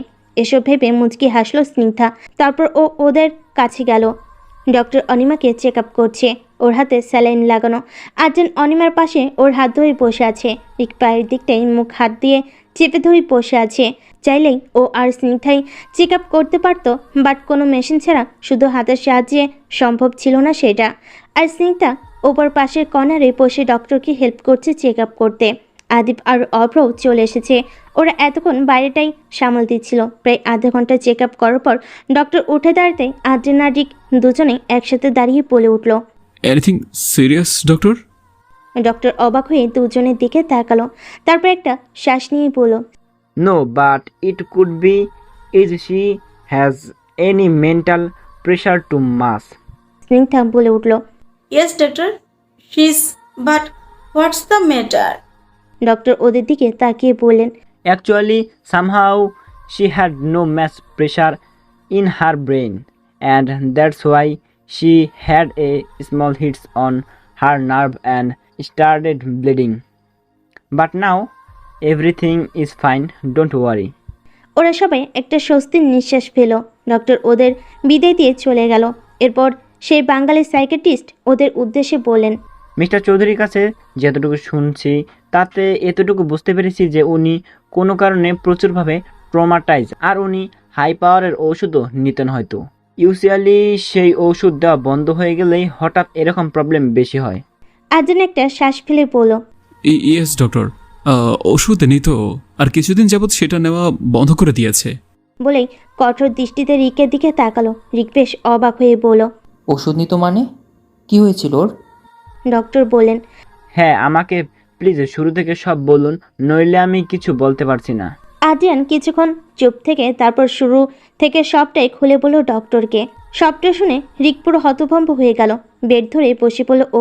ডক্টর বলেন, এমনিতেই এরকম অবস্থা, তারপরে ঔষধ বন্ধ করে দিয়েছেন, আবার এতটা মেন্টাল প্রেশার দিচ্ছেন।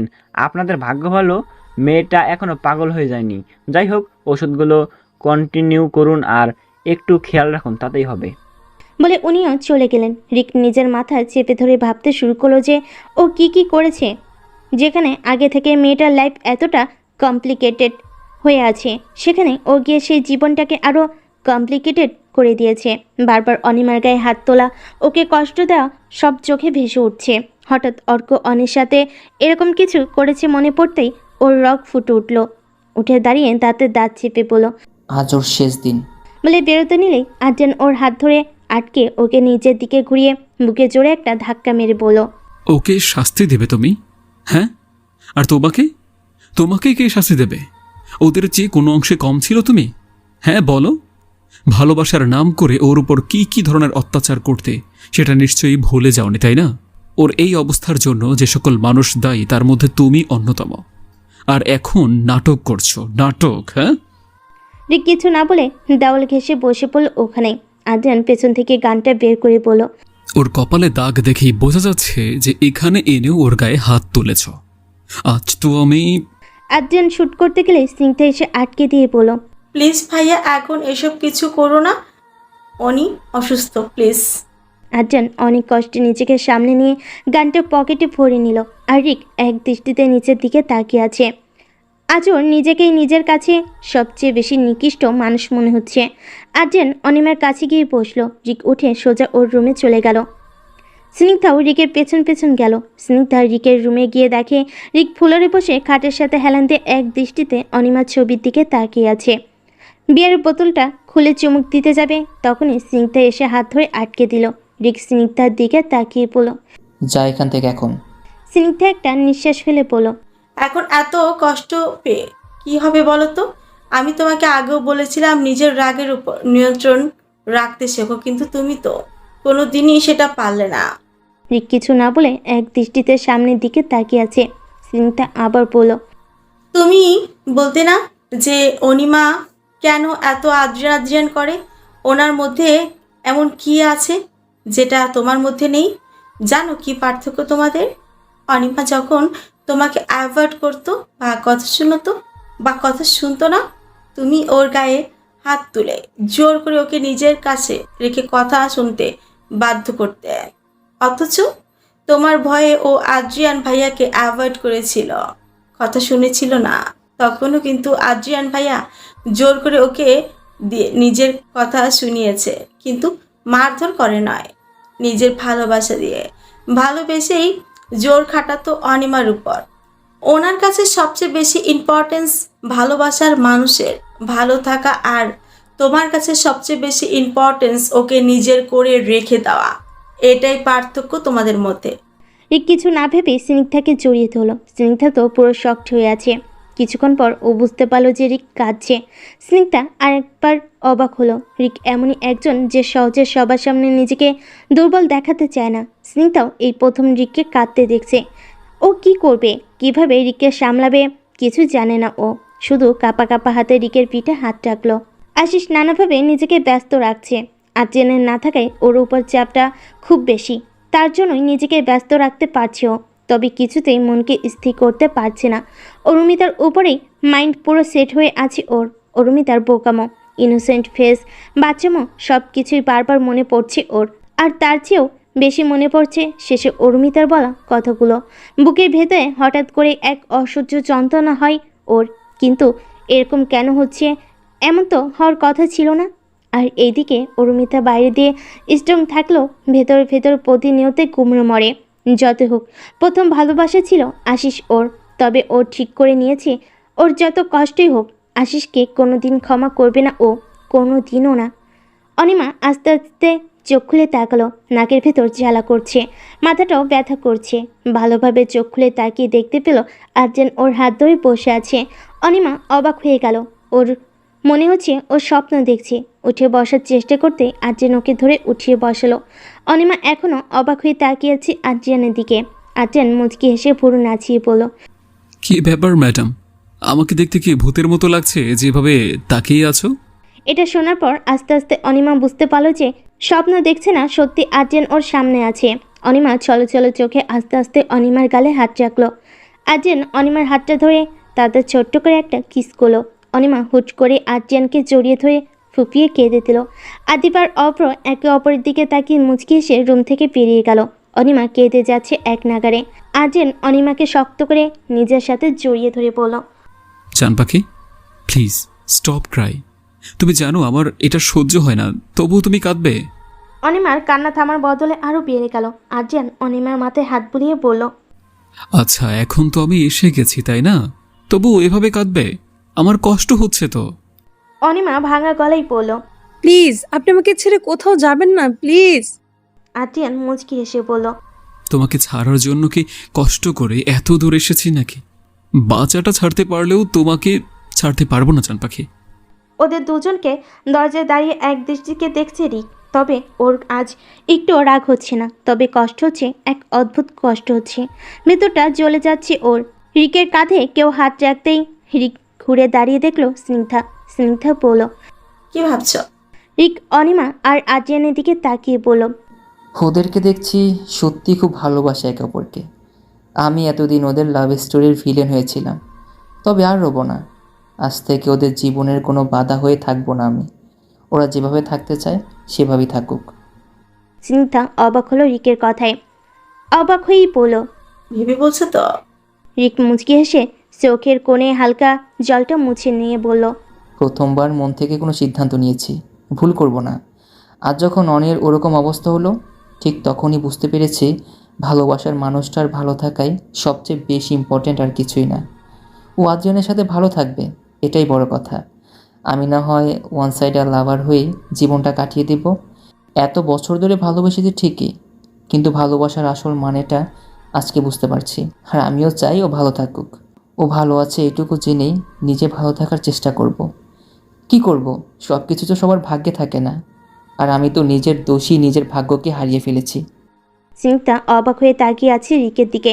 হঠাৎ করেই লোকটা কতটা বদলে গেল। রিককে কষ্ট পেতে দেখে ওরও কষ্ট হচ্ছে, কিন্তু কিছু করেনি। রিক ঘড়ির দিকে তাকিয়ে বলল, আমি একটু আসছি।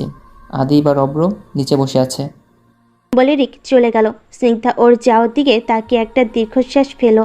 তারপরও চলে গেল কিচেনে। কি রান্না হচ্ছে দেখতে। অনিমা আদ্রিয়ানকে জড়িয়ে ধরে এখনও কেঁদে যাচ্ছে। আদ্রিয়ান এবার অনিমাকে ছাড়িয়ে ওর চোখ মুছে দিয়ে বলল, অনি, আমি কিন্তু কান্না থামাতে বলেছি, প্লিজ থামো এবার। অনিমা আদ্রিয়ানের দিকে তাকিয়ে ভাঙ্গা গলায় বলল, আমাকে নিয়ে চলুন এখান থেকে প্লিজ। আদ্রিয়ান অনিমার দুই গালে হাত রেখে বলল, যাবে তো? এক্ষুনি নিয়ে যাব তোমাকে, একটু সুস্থ হও। অনিমা অস্থির হয়ে বলল, আমি পুরো সুস্থ আছি, প্লিজ আমাকে এক্ষুনি নিয়ে চলুন। আদ্রিয়ান কিছু একটা ভেবে বলল। আচ্ছা চলো। বলে অনিমাকে কোলে তুলে নিয়ে গেলেই রিক এসে বলল, কোথাও যাবে না ওরা এখন। রিককে দেখেই অনিমা বেশ ঘাবড়ে গেল। আদ্রিয়ানের শার্ট খামচে ধরে ওর সাথে লেগে রইল। আদ্রিয়ান অনিমার মাথায় হাত রেখে ওকে আশ্বস্ত করে দাঁড়িয়ে রিকের সামনে গিয়ে বলল, কে আটকাবে আমাদের? তুমি? রিক আদ্রিয়ানের চোখে চোখ রেখে বলল। যদি বলি হ্যাঁ? আদ্রিয়ান চোখ সরিয়ে হালকা হেসে আবার রিকের দিকে তাকিয়ে বলল, তোমার এখনো মনে হয় যে তোমার সেই ক্ষমতা আছে? রিক গম্ভীর কণ্ঠেই বলল, আছে। শত্রু হিসেবে না হোক, বন্ধু হিসেবে তো আটকাতেই পারি, তাই না? বলে মুচকি হাসি দিল রিক। আদ্রিয়ান ভুরু কুচকে তাকালো আর ভাবতে শুরু করলো যে রিক অভিনয় করার মানুষ নয়। যা করে, যেটুকু করে সেটুকু প্রকাশ্যে করে। তবে হঠাৎ বদলানোর কারণ কি? অনিমাও রিকের শেষ কথাটুকু শুনে অবাক হয়ে তাকিয়ে আছে ওর দিকে। রিক হেসে বলল, কি ভাবছো হঠাৎ করে এভাবে বদলে গেলাম কি করে, তাই তো? হ্যাঁ, দেরিতে হলেও বুঝতে পেরেছি যে ও আমার ভাগ্যে নেই। ও তোমার সাথে ভালো থাকবে, আর ওর ভালো থাকাটাই সবচেয়ে বেশি ইম্পর্ট্যান্ট। জানি আমাকে বিশ্বাস করাটা কষ্টকর, কিন্তু একবার করি দেখো, ঠকবে না। আদ্রিয়ান মুখে হালকা হাসি ফুটিয়ে রিকের কাঁধে হাত রেখে বলল, ভুল সব মানুষই করে, তবে সেটা সঠিক সময়ে বুঝতে পারাটাই সবচেয়ে বড় গুরুত্বপূর্ণ। আর তুমি যদি সত্যিই নিজের ভুলটা বুঝতে পেরে থাকো, তাহলে তার চেয়ে ভালো আর কিছুই হতে পারে না। রিক এবার অনিমার কাছে গেল। রিক অনিমার সামনে বসতেই ও হালকা পিছিয়ে গেল। সেটা দেখে রিক মলিন হেসে বলল, ক্ষমাটুকু চাইতে দেবে না? অনিমা কিছু না বলে চোখ সরিয়ে নিল।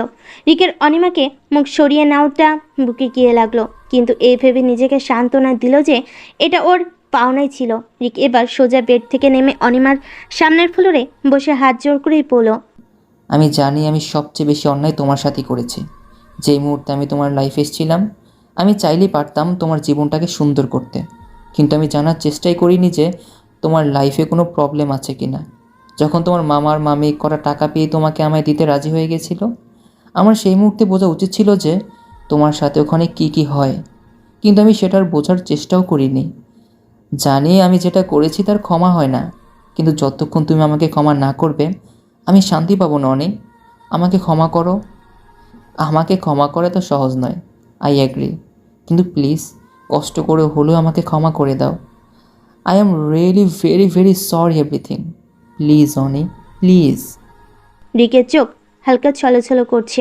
অনিমা অসহায় দৃষ্টিতে একবার রিকের জোর করা হাতের দিকে দেখছে, একবার রিকের দিকে। ওর কি করা উচিত ও সেটাই বুঝতে পারছে না। কেউ ওর সামনে হাঁটু ভেঙে বসে হাত জোর করে ক্ষমা চাইলে তাকে ক্ষমা না করাটা কি সত্যিই ঠিক? এরই মধ্যে স্নিগ্ধাও চলে এলো, আর এই দৃশ্য দেখে ও নিজেই অবাক হয়ে গেল। অনিমার চোখ দিয়ে পানি পড়ছে, ও কি করবে কিছুই বুঝতে পারছে না। অনিমাকে চুপ থাকতে দেখে রিক এবার অনিমার পা ধরলো। অনিমা চমকে গিয়ে সাথে সাথে পা সরিয়ে নিয়ে পড়ল। প্লিজ, আপনি আমার বড়, এসব করবেন না। রিক মুচকি হেসে বলল, ক্ষমা চাওয়ার অধিকার প্রত্যেক অপরাধীর আছে, সেখানে বড় ছোট ম্যাটার করে না। প্লিজ ক্ষমা করে দাও। অনিমা আদ্রিয়ানের দিকে তাকাতে আদ্রিয়ান চোখের ইশারায় বলল ক্ষমা করে দিতে। অনিমা রিকের দিকে তাকিয়ে নিচু কণ্ঠে বলল, আপনি যদি নিজের ভুলটা বুঝতে পেরে থাকেন তাহলে ক্ষমা চাইতে হবে না। আপনি বুঝতে পেরেছেন, সেটাই অনেক। রিক এবার বাচ্চাদের মতো মুখ করে বলল, আজব, চাইলাম চকলেট, তুমি লজেন্স দিয়ে ভাগিয়ে দিচ্ছ। এটা কিন্তু ঠিক না অনি। আমি ওসব বোকা বাচ্চাদের দলে কিন্তু একদমই পড়ি না, যে চকলেটের বদলে লজেন্সের কাজ চালিয়ে নেবে। ওকে? রিকের কথা শুনে অনিমা ফিক করে হেসে দিল। আদ্রিয়ান আর স্নিগ্ধাও হাসলো, তবে নিঃশব্দে। রিক মুখ ফুলিয়ে পড়ল, হাসতে বলিনি, সরি অ্যাকসেপ্ট করতে বলেছি। অনিমা হাসতে হাসতে বলল, আচ্ছা, করেছি ক্ষমা। আমি এবার কিপি নই যে চকলেটের বদলে লজেন্স দিয়ে দিব। রিক তো অনিমার হাসিটাই দেখেছে, আর ওর ভিতরের অপরাধবোধ আরও বেড়ে যাচ্ছে। এমন একটা দিন ছিল যখন এই মিষ্টি হাসিটাকেই ওর মুখ থেকে কেড়ে নিয়েছিল ও।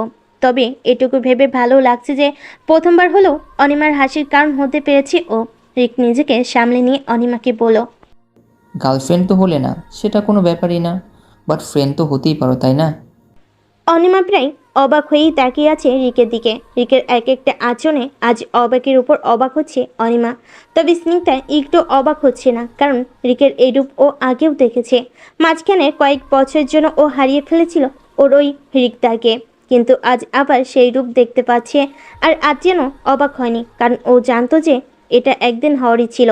রিক অনিমার সামনে চুটকি বাজিয়ে বলল, হ্যালো, বন্ধু হবে না আমার? অনিমা মুচকি হেসে বলল, রিক হালকা হাসলো। আজান এগিয়ে এসে বলল, এবার আমাদের বেরোতে হবে, সন্ধ্যা হয়ে গিয়েছে। রিক আর কিছু বলবে তার আগেই স্নিগ্ধা বলল, বেরোতে হবে মানে কি ভাইয়া? আজ আপনাদের কোথাও যাওয়া হচ্ছে না, ডিনারের ব্যবস্থাও করা হচ্ছে। আদিবার অভ্র ভাইয়াকেও বলা হয়ে গেছে, আপনি থাকলে ওনারাও থাকবেন। আদ্রিয়ান বলল। কিন্তু রিক আদ্রিয়ানকে থামিয়ে দিয়ে বলল, কোনো কিন্তু না, দেখো এখানে থাকার কারণটা আর নেই। সো কালকেই ফিরে যাবো আমরা বাংলাদেশে। আর মনে হয় তোমরাও কালকেই ব্যাক করতে চাও, তো আজ রাতটা এখানে থেকে কাল একসাথেই বের হই না, সমস্যা কি? আদ্রিয়ান কিছু একটা ভেবে মুচকি হেসে বলল, আচ্ছা ঠিক আছে।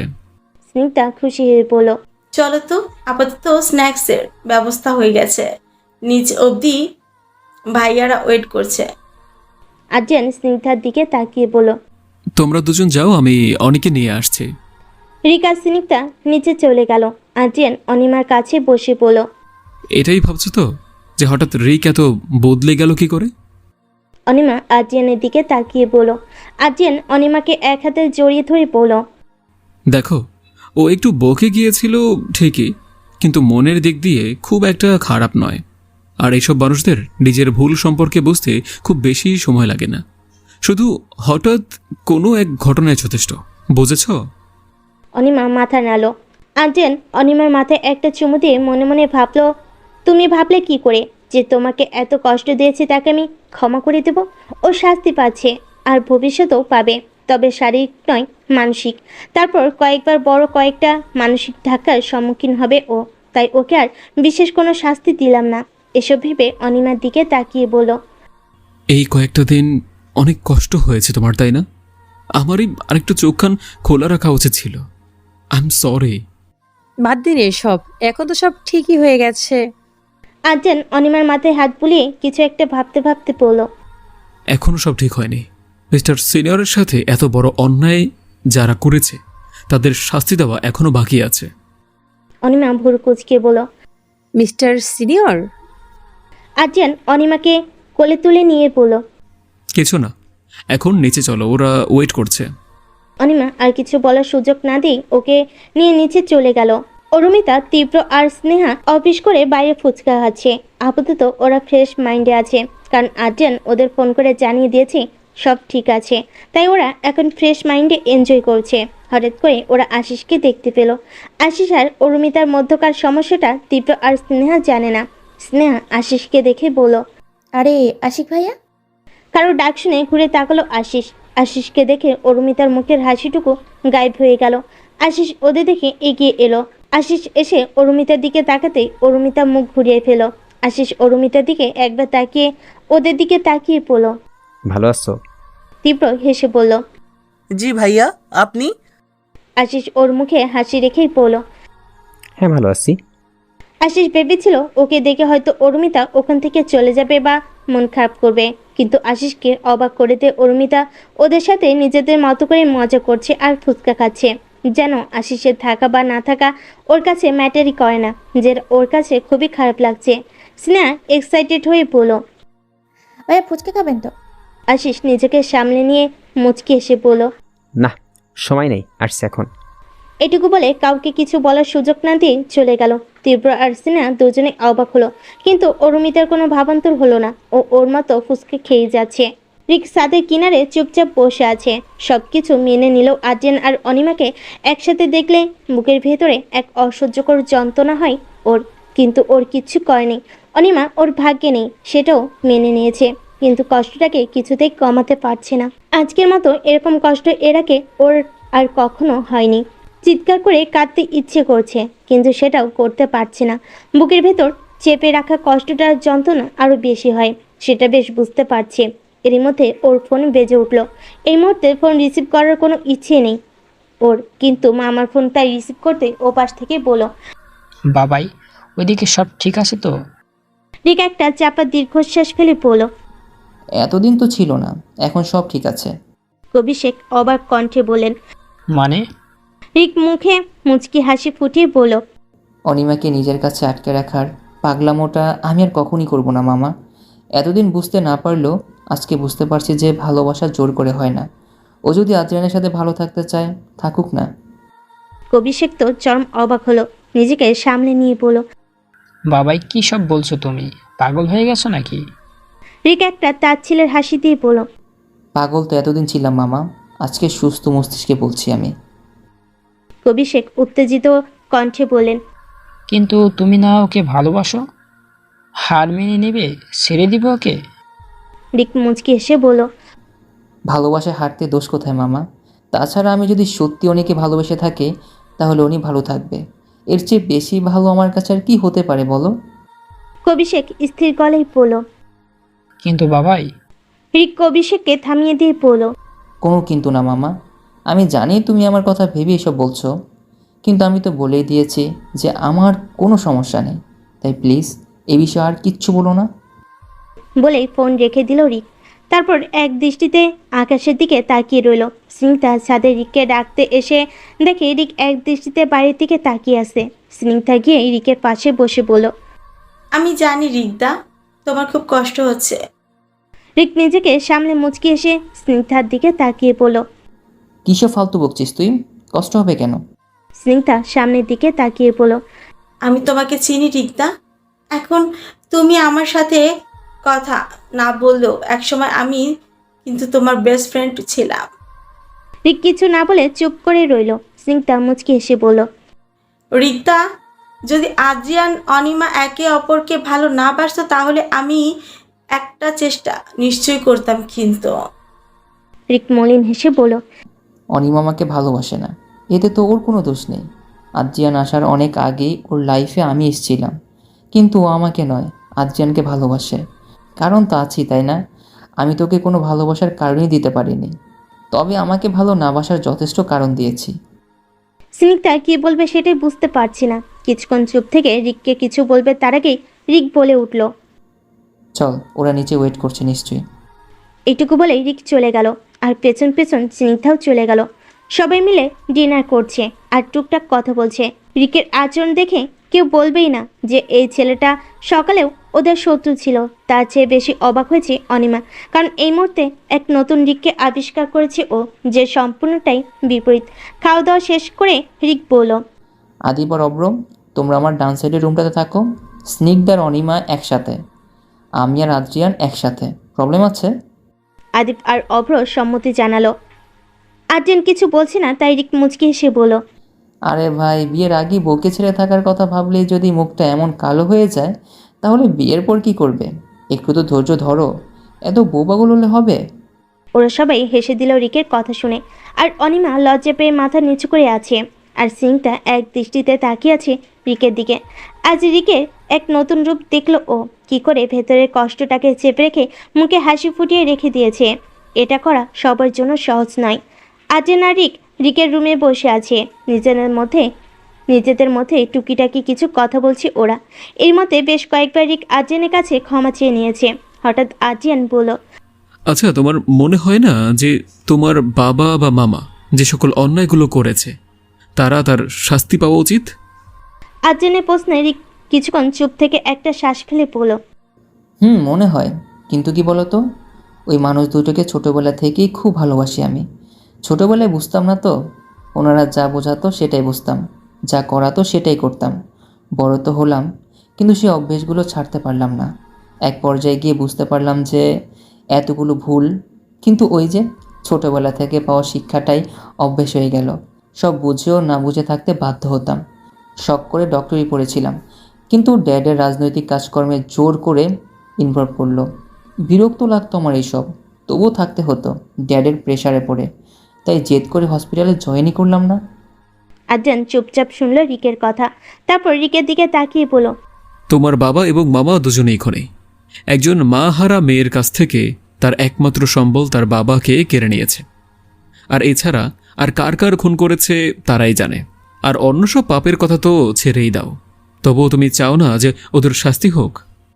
রিক চোখ বন্ধ করে জোরে একটা শ্বাস ফেলে বলল, হ্যাঁ চাই, কিন্তু ওরা যতই খারাপ হোক, আমার বাবার মামা, ওরা খারাপ হলেও আমাকে খুব বেশি ভালোবাসে। ওদের সে ভালোবাসার অসম্মান করতে আমি পারবো না। তোমরা যদি পারো তো দাও না ওনাদের শাস্তি, আমি তোমাদের বাধা দেব না, কিন্তু আমার কাছে থেকে কোনো সাহায্য চেও না প্লিজ। আর্যেন একটা তাচ্ছিলের হাসি হেসে বলল, তোমার কি মনে হয় যে ওরা তোমাকে ভালোবাসে? রিক ভুরকুচকে তাকিয়ে বলল, অফকোর্স বাসে, আমার বাবা আর মামা আমাকে অনেক ভালোবাসে। আর্যেন ওর ব্যাগ থেকে ল্যাপটপটা বার করে বলল, চলো তোমাকে কিছু দেখাই, তাতে হয়তো তোমার এই ধারণাটা ভেঙে যাবে। মিস্টার রঞ্জিত ওনার রুমে বসে চা খাচ্ছেন আর ফাইল দেখছেন। এরই মধ্যে কবিশেখ হনহনে পায়ে ওনার কাছে এসে বসে বলল, জিজু, আপনার ছেলে সব বরবাদ করে দিবে একদিন। মিস্টার রঞ্জিত কাপটা রেখে ভুরকুচকে বলল, আবার কি করেছে? কবিশেখ বিরক্তিকর কণ্ঠে বলেন, মহান আশিক হয়ে গেছে ও। হাসান কোতায়েলের মেয়েকে ছেড়ে দিচ্ছে। ওই মেয়েকে ছেড়ে দেওয়া মানে বোঝেন আপনি কি হবে আপনার? মিস্টার রঞ্জিত অবাক হয়ে বলেন। তুমি বোঝাওনি ওকে? কবিশেখ অস্থিরতা প্রকাশ করে বলেন, বোঝাইনি আবার? আপনার ছেলে শুনলে তো আপনার কি হবে বুঝতে পারছেন? শেষ হয়ে যাবেন আপনি। তোমার রেপুটেশন, ফিউচার সব শেষ হয়ে যাবে যদি ওই মেয়ে খোলা থাকে। আর বাবাই যখন আমার কথা শোনেনি, কারো কথাই শুনবে না। মিস্টার রঞ্জিত চায়ের কাপটা আছড়ে মেরে ভেঙে দাঁতের দাঁত চেপে বলেন, রঞ্জিত চৌধুরী তার পথের কোনো কাঁটাকেই বাঁচিয়ে রাখে না। সেই কাঁটা যদি তার নিজের ছেলেও হয়, তাহলে সেই কাঁটাকে উপড়ে ফেলতে দুবার ভাববো না। কথাটা কবিশেখের ভীষণ ভালো লাগলো, তাই নিজের মনে হাসলেন উনি। মধ্যরাত, সুইডেনে তেমন বৃষ্টি হয় না। প্রতি বছর 22 থেকে 28 মিলিমিটার এর মতো বৃষ্টি হয়, তবে এখন বাইরে গুড়ি গুড়ি বৃষ্টি হচ্ছে। পরিবেশটা নিস্তব্ধ, হালকা ঠান্ডা বাতাসে কেমন একটা শীত শীত ভাব আসছে। প্রকৃত আজ বেশ গম্ভীর ভাব প্রকাশ করছে। বিছানায় বসে 2 হাত দিয়ে মুখ চেপে ধরে আছে রিক। আর্যেন পাশে বসে বলল, ঘুমাবে না? রিক আর্যেনের দিকে তাকিয়ে একটা শ্বাস ফেলে আবার সামনে তাকিয়ে বলল, ঘুম আসবে না আজকে আর। আর্যেন কথাটা শুনে কিছু একটা ভেবে বলল, আচ্ছা চলো দুজনেই একসাথে জেগে থাকি। এমনি তো তোমার সাথে তেমন কথা হয়নি, আজ একে অপরকে ঠিক করে জেনেই নেওয়া যাবে। রিক মুচকি হাসলো, তারপর উঠে দাঁড়িয়ে বলল, আচ্ছা ঠিক আছে, আমি কফি আনাচ্ছি তাহলে। আর্যেন সম্মতি জানিয়ে বলল, কফি হলে তো ভালোই হয়, ঘুম ভাব যেটুকু আছে কেটে যাবে। রিক ফোন করে 2 মগ কফি আনতে বলল। এরপর রিক আর্যেনের দিকে তাকাতে আর্যেন রিকের কাঁধে হাত রেখে বলল, মনকে শক্ত করো। কিছু কিছু জিনিস থাকে যেটা মেনে নেওয়া কষ্টকর হয়, তবে যেটা সত্য সেটা সত্যই। আর তোমাকে মানতে হবে। রিক আদ্রিয়ানের দিকে তাকিয়ে একটা মলিন হাসি দিল, যার অর্থ আমি নিজেকে সামলে নিয়েছি। আদ্রিয়ানও সামনের দিকে তাকিয়ে একটা দীর্ঘশ্বাস ফেল আর ভাবতে লাগলো যে মুখে হাসি ফুটিয়ে নিজেকে সামলে নিয়েছি বলাটা যতটা সহজ, বাস্তবে নিজেকে সামলে নেওয়াটা ততটাই কঠিন। এদিকে অনিমা আর স্নিগ্ধাও ঘুমেনি, দুজনেই জেগে বসে আছে। দুজনেই বসে বসে চিপস খেতে খেতে গল্প করছে। আদ্রিয়ান আর অনিমার পরিচয় হওয়া, এরপর বন্ধুত্ব। আদ্রিয়ানের অনিমাকে জোর করে তুলে নিয়ে গিয়ে নিজের কাছে জোর করে আটকে রাখা, সব শুনে স্নিগ্ধা অবাক প্লাস এক্সাইটেড হয়ে বলল, ওয়াও, এটা তো পুরো ফিল্মি ফিল্মি ব্যাপার। স্নিগ্ধার কথা শুনে অনিমা হালকা হেসে বলল, আমার লাইফটাও তো একটা ফিল্মের মতো। জন্মের পর আম্মুকে দেখিনি, ওই সময় আব্বু চলে গেল। এরপর আমার জীবনে এমন কিছু ঘটনা ঘটেছে যেটা কোনো ফিল্মের চেয়েও কম না, লাইক ট্র্যাজেডি মুভিও নো। তবে জীবনের ভালো কিছু পাওয়ার মধ্যে পেয়েছি কিছু বন্ধু আর আদ্রিয়ানকে, এমন একজন মানুষ যে আমাকে নিজের চেয়েও বেশি ভালোবাসে। স্নিগ্ধা মুচকি হেসে বলল, আর তুই? অনিমা কিছু না বলে চোখ সরিয়ে নিয়ে মুচকি হাসলো। স্নিগ্ধা দুষ্ট এক হাসি দিয়ে বলল, মনে প্রেম মুখে লাজ, তাই তো? অনিমা মাথা নিচু করে হাত কসলাতে কসলাতে বলল, সেরকম কিছু না। স্নিগ্ধা পুরো কুচকিয়ে বলল, সেই রকম কিছু না মানে কি? ভালোবাসিস না তুই আদ্রিয়ানকে? অনিমা মাথা নিচু করে ইতস্তত করে বলল, না মানে হ্যাঁ। স্নিগ্ধা একটা শ্বাস ফেলে বলল, তোর না মানে হ্যাঁ এর মানে খুব ভালোই বুঝে গেছি আমি। বলেছিস ওনাকে এখনো? অনিমা না বোধক মাথা নাড়ল। স্নিগ্ধা একটা হতাশাজনক চাহনি দিয়ে বলল, তুইও না, এক ছেলে তোকে এত ভালোবাসে, ইনফ্যাক্ট তুইও ওকে এত ভালোবাসে, অথচ বলতেই পারলি না। অনিমা কিছুক্ষণ চুপ করে থেকে কিছু একটা ভেবে বলল, আমারটা ছাড়, তোরটা বল। তুই তো রিককে ভালোবাসিস, তাই না? স্নিগ্ধা হালকা ব্লাশ করার সাথে সাথে মুচকি হাসি দিল। এরপর অনিমার দিকে তাকিয়ে বলল, ছোটবেলা থেকে কিন্তু তোর মতো আমার ভাগ্যটা এত ভালো ছিল না। আমি ওকে খুব বেশি ভালোবাসলেও আমাকে ভালোবাসে না, ও তো তোকে ভালোবাসে। অনিমা মাথা নিচু করে ফেল। কি আর বলবে, একটু আনইজি ফিল হচ্ছে ওর। স্নিগ্ধা মুচকি হেসে বলল, তবে আমি এতটুকু খুশি যে রিক্তার যদি কোনো বেস্ট ফ্রেন্ড থাকে সেটা আমি। অনিমা স্নিগ্ধার দিকে তাকিয়ে ঠোঁটের কোণে হালকা হাসি ফুটিয়ে বলল, একজন বেস্ট ফ্রেন্ডই কিন্তু একজন বেস্ট ফ্রেন্ডের লাইফ পার্টনার হতে পারে।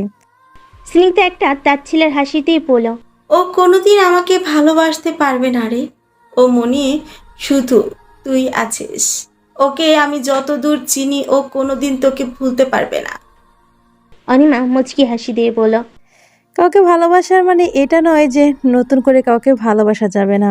নতুন কাউকে ভালোবাসার জন্য আগের ভালোবাসাকে ভোলার কোনো প্রয়োজন নেই। পুরনো ভালোবাসাকে মনের এক কোণায় রেখে দিয়েও নতুন কারোর জন্য জায়গা তৈরি করা যায়। আর তুই চাইলে পারবি রিকের মনে জায়গা করে নিতে। স্নিগ্ধা হেসে অনিমাকে একটা হাত করলো। অনিমাও স্নিগ্ধাকে জড়িয়ে ধরে রেখে একটা শ্বাস ফেলো আর মনে মনে প্রার্থনা করলো যাতে রিক খুব তাড়াতাড়ি স্নিগ্ধাকে বুঝতে পারে আর ওর সাথে নতুন করে সব শুরু করতে পারে। তীব্র অফিসের কাজ ছেড়ে সবই ঘুমিয়েছে। হঠাৎ করে ওর ফোন বেজে ওঠাতে বিরক্ত হয়ে ফোন হাতে নিয়ে দেখলো স্নেহার ফোন। এই সময় হঠাৎ স্নেহার ফোন পেয়ে বেশ অবাক হলো তীব্র, তবুও রিসিভ করে দুষ্টামি করে বলল, খুব মিস করছিলে বুঝি? স্নেহা অস্থির কণ্ঠে বলল, বাবা আমার বিয়ে ঠিক করেছে তীব্র। তীব্র একটু মজা নিয়ে বলল, ওয়াও, খুব তাড়াতাড়ি একটা দাওয়াত পাবো তাহলে। স্নেহা কান্না মিশ্রিত কণ্ঠে বলল, মজা করা বন্ধ করো, আম সিরিয়াস। তীব্র বুঝতে পারলো যে স্নেহা যথেষ্ট সিরিয়াস ও মোটেও মজা করছে না, তাই ঠিক করে উঠে বসে সিরিয়াস কণ্ঠে বলল, মানে? স্নেহা কাঁদতে কাঁদতে বলল, বাবা আমার জনের ছেলেও দেখে ফেলেছে, ওনার অফিস ক্লায়েন্টের ছেলে, খুব তাড়াতাড়ি বিয়ের ডেটও ফিক্স করে ফেলেছে। এটুকু বলে স্নেহা আবার কেঁদে দিল। তীব্র উত্তেজিত হয়ে বলল, প্লিজ নেহা, কান্না বন্ধ করো। বিয়ে ঠিক হচ্ছে, বিয়ে হয়নি এখনো। তুমি কি আমাদের ব্যাপারে আঙ্কেলকে কিছু বলেছো? তোমার ভয় করলে বলো, আমি নিজে কথা বলছি ওনার সাথে। আমি বলেছি তীব্র, উনি আমাদের সম্পর্কটা মানছে না। বাবা পরিষ্কার জানিয়ে দিয়েছে যে আমাকে ওনার দেখা ছেলেকে বিয়ে করতে হবে। কথাটা শুনে তীব্র কিছুক্ষণ চুপ থেকে জিজ্ঞেস করলো, তুমি কি চাইছো এখন? স্নেহা নিচু কণ্ঠে বলল। আমি আমার আব্বুর মতের বিরুদ্ধে কিছু করতে পারবো না তীব্র। তীব্র ভুরকুচকে বলল। তার মানে তোমার বাবা বললে তুমি অন্য কাউকে বিয়ে করে নিবে? স্নেহা ইতস্তত কণ্ঠে বলল। আমি বারবার বাবাকে বোঝানোর চেষ্টা করেছি কিন্তু তীব্র একটা শ্বাস ফেলে পড়ল। তাহলে আর কি, all the best for you future married life. তীব্র আমার কথা। স্নেহাকে আর কিছু বলার সুযোগ না দিয়ে ফোনটা কেটে দিল তীব্র। মেজাজ প্রচণ্ড খারাপ হয়ে আছে ওর, নিজেকে কিছুতেই শান্ত করতে পারছে না। এখন ওর নিজের উপরই রাগ হচ্ছে যে ভালোবাসা নামক এই প্যারায় কেন ফেসে গেল ও। আজ সকালেই বাংলাদেশে ল্যান্ড করেছে আর্টিয়ান, অনিমা, রিক, স্নেহা, আদিব আর অভ্র। ওরা সবাই একসাথে ফিরেছে আর এয়ারপোর্ট থেকে যে যার গন্তব্যে চলে গেছে। রিক অনিমাকে বিশেষ কিছু বলেনি, তবে আসার সময় শুধু হাতটা ধরে বলেছিল ভালো থেকো। অনিমা রিকের দিকে তাকাতে খারাপ লাগছিল, কিন্তু ওর কিছু করার ছিল না। রাত আর্জিয়ানের বাড়ির ছাদে বড় দোলনার উপরে হেলান দিয়ে আছে আর্জিয়ান, আর অনিমা ওর বুকের মাথা দিয়ে চোখ বন্ধ করে আছে। খুব বেশি মিস করছিল একে অপরকে এই কয়দিন, তাই আজ একে অপরকে এতটা কাছে পেয়ে মুহূর্তটা মনের মতো করে উপভোগ করছে। অনিমা চোখ খুলে আর্জিয়ানের মুখের দিকে তাকিয়ে পড়ল। আপনি কিন্তু বলেছিলেন যে ওখান থেকে ফিরে আপনার বাবা মার কাছে যাবেন আর সব ঠিক করে নেবেন। আর্জিয়ান অনিমার মাথায় হাত বুলিয়ে বলল। এসব কথা পরে বলি না। অনিমা জেদ ধরে বলল। না, আমি কোনো অজুহাত শুনবো না। You promise mister Arjian? Arjian মুচকি এসে বলল। আচ্ছা ঠিক আছে, কালকেই যাব। আর ওনাদের হবু বৌমাকে ওনাদের দেখাতে হবে, তাই না? অনিমা আর্জিয়ানের কথায় হালকা লজ্জা পেল, তাই চুপ করে মাথা নিচু করে রইল। আর্জিয়ান অনিমার চুলগুলো কানে পিঠে গুছতে গুছতে বলল। তুমি এত লজ্জা কেন পাও বলো তো? জানো, তোমার এই লজ্জা পাওয়া মুখটা না আমার বুকে গিয়ে লাগে। আর তুমি যদি আমাদের ফার্স্ট নাইটের এরকমই লজ্জা পেতে থাকো, তাহলে তো আমি তোমার এই মুখ দেখেই হার্ট ফিল করব। অনিমা উঠে চলে যেতে নিলেই আর্জিয়ান ওর হাত ধরে টেনে নিজের কোলে বসিয়ে পড়ল। কাল আমার বাড়িতে গিয়ে কিন্তু আরেকটা জিনিসও ঠিক করব। অনিমা ভুর কুচকে বলল। কি? আর্জিয়ান অনিমার কানে কাছে ফিসফিস করে বলল। আমাদের বিয়ের ডেট। অনিমা কিছু না বলে মাথা নিচু করে আর্জিয়ানের বুকে আঙ্গুল দিয়ে আঁকিবুকি করতে লাগলো। আর্জিয়ান অনিমাকে আলতো করে জড়িয়ে ধরে বলল। I love you. অনিমা কিছু না বলে চোখ বন্ধ করে ওই ম্যাজিক্যাল 3টে ওয়ার্ডকে উপভোগ করলো, কিন্তু আজকেও কোনো এক জড়তার কারণে বলতে পারলো না যে I love you too. Mister Ranjit আর কবি শেখ মিস্টার রঞ্জিতের বেডরুমে বসে আছে। ঠিক দরজার কাছে দাঁড়িয়ে স্বাভাবিক ভঙ্গিতে বলল। ডেকেছিলে? মিস্টার রঞ্জিত গম্ভীর কণ্ঠে বলেন। ভেতরে এসো। রিক ভেতরে গিয়ে সোজা সোফায় গিয়ে বসলো। কবি শেখও গম্ভীরভাবে বসে আছে। মিস্টার রঞ্জিত রাগী কণ্ঠে বলেন। কি শুরু করেছো কি তুমি? রিক আলসেমি ছেড়ে অত্যন্ত নর্মালভাবে বলল। কি করেছি আমি সেটাই তো বলবে। কবি শেখ এবার মুখ খুলেন। উনিও গম্ভীর কণ্ঠে বলেন। তুমি হাসান কোতাইলের মেয়েকে ওই আর্জিয়ানের কাছে দিয়ে আসোনি? রিক এবারও স্বাভাবিকভাবেই বলল। হ্যাঁ তো। মিস্টার রঞ্জিত ছেলের খাতছাড়া ভাব দেখে ভীষণ রেগে গিয়ে বললেন। ওই মেয়েকে ছেড়ে দেওয়া মানে কি বুঝতে পারছো? ওর খোলা ঘুরে বেড়ানো আমার জন্য কতটা রিস্কি জানো না তুমি? রিক ভুরকুচকে বিরক্তিকর কণ্ঠে বলল। হ্যাঁ জানি। মিস্টার রঞ্জিত এবার আর বসে থাকতে পারলেন না, উঠে দাঁড়িয়ে রাগে ফুঁসতে ফুঁসতে বলেন। কি পেয়েছো কি তুমি? হ্যাঁ, সব কিছু তো নর্মালি নিচ্ছ, আমাদের কথা চিন্তাও করছো না। আর তুমি নাকি ভালোবাসো ওই মেয়েকে, তার কি হলো? উবে গেল নাকি সব ভালোবাসা? আর আমার ছেলে হয়ে তুমি এত সহজে হার মেনে নিলে? রিক এবার শব্দ করে হেসে দিল। জোরে জোরে হাসছে ও। মিস্টার রঞ্জিত কবি শেখ অবাক হয়ে তাকিয়ে রইলেন। রিক কোনো রকমে হাসি থামিয়ে বলল। কাম অন ড্যাড, তোমার কি মনে হয় আমি এত সহজে হার মেনে নিব? আমি তোমার আর মামার দেওয়ার শিক্ষায় বড় হয়েছি ড্যাড। যা করি ঠান্ডা মাথায় প্ল্যান করি। দেখো অনিমাকে এমনিতেও আটকে রাখতে পারতাম না আমি, তাই প্ল্যান করে ওদের টিমে জয়েন করলাম, যাতে ওরা কি করছে, কি প্ল্যান করছে, কি চাল চালছে সবটাই বুঝতে পারি আমি। ওদের টিমে থেকেই ওদের মাত দেওয়াটা খুব সহজ হবে, তাই না? ওরা মাত হলেই তো সব কিছু আমাদের। আজ যেন মরবে, প্রমাণও লোপাট হবে, আর অনিমাও আমার হবে। ওরা না হয় বোকা, তাই আমার নাটকটা বুঝতেই পারলো না, বিশ্বাস করে নিল আমাকে। বাট এই ছোট্ট বিষয়টা তোমাদের মাথায় ঢুকলো না। মিস্টার রঞ্জিত আর কবি শেখ অবাক হয়ে তাকিয়ে রইলেন রিকের দিকে। এরপর দুজনেই হেসে দিলেন। মিস্টার রঞ্জিত হাসতে হাসতেই বলেন। আমি তোমাকে বলেছিলাম না কবিরও আমার ছেলে, এরকম বোকামিও কোনোদিন করবে না। দেখলে তো ঠিক সেটাই হলো। কবির শেখও একটা স্বস্তির নিঃশ্বাস ফেলে বলেন, আরে আমি তাই তো বলি যে বাবাই এমন কেন করবে। আমার আগেই বোঝা উচিত ছিল যে এটা রেক চৌধুরী। রিক হেসে দিয়ে বলল, একজ্যাক্টলি তোমাদের আগেই বোঝা উচিত ছিল আমি রিক চৌধুরী। রঞ্জিত চৌধুরীর রক্ত বইছে আমার শরীরে, আর কবির শেখের শিক্ষা। কাউকে ছেড়ে দেই না আমি, কারো কাছে হার মানা তো দূরের কথা। আর এখনও তো অনেক হিসাব মেটানোর বাকি আছে নাকি? বলে ওনাদের দিকে তাকিয়ে একটা হাসি দিল রিক। মিস্টার রঞ্জিত আর কবির শেখ একই ভঙ্গিতে হাসলেন, যেটাকে বলা হয় বিজয়ের হাসি।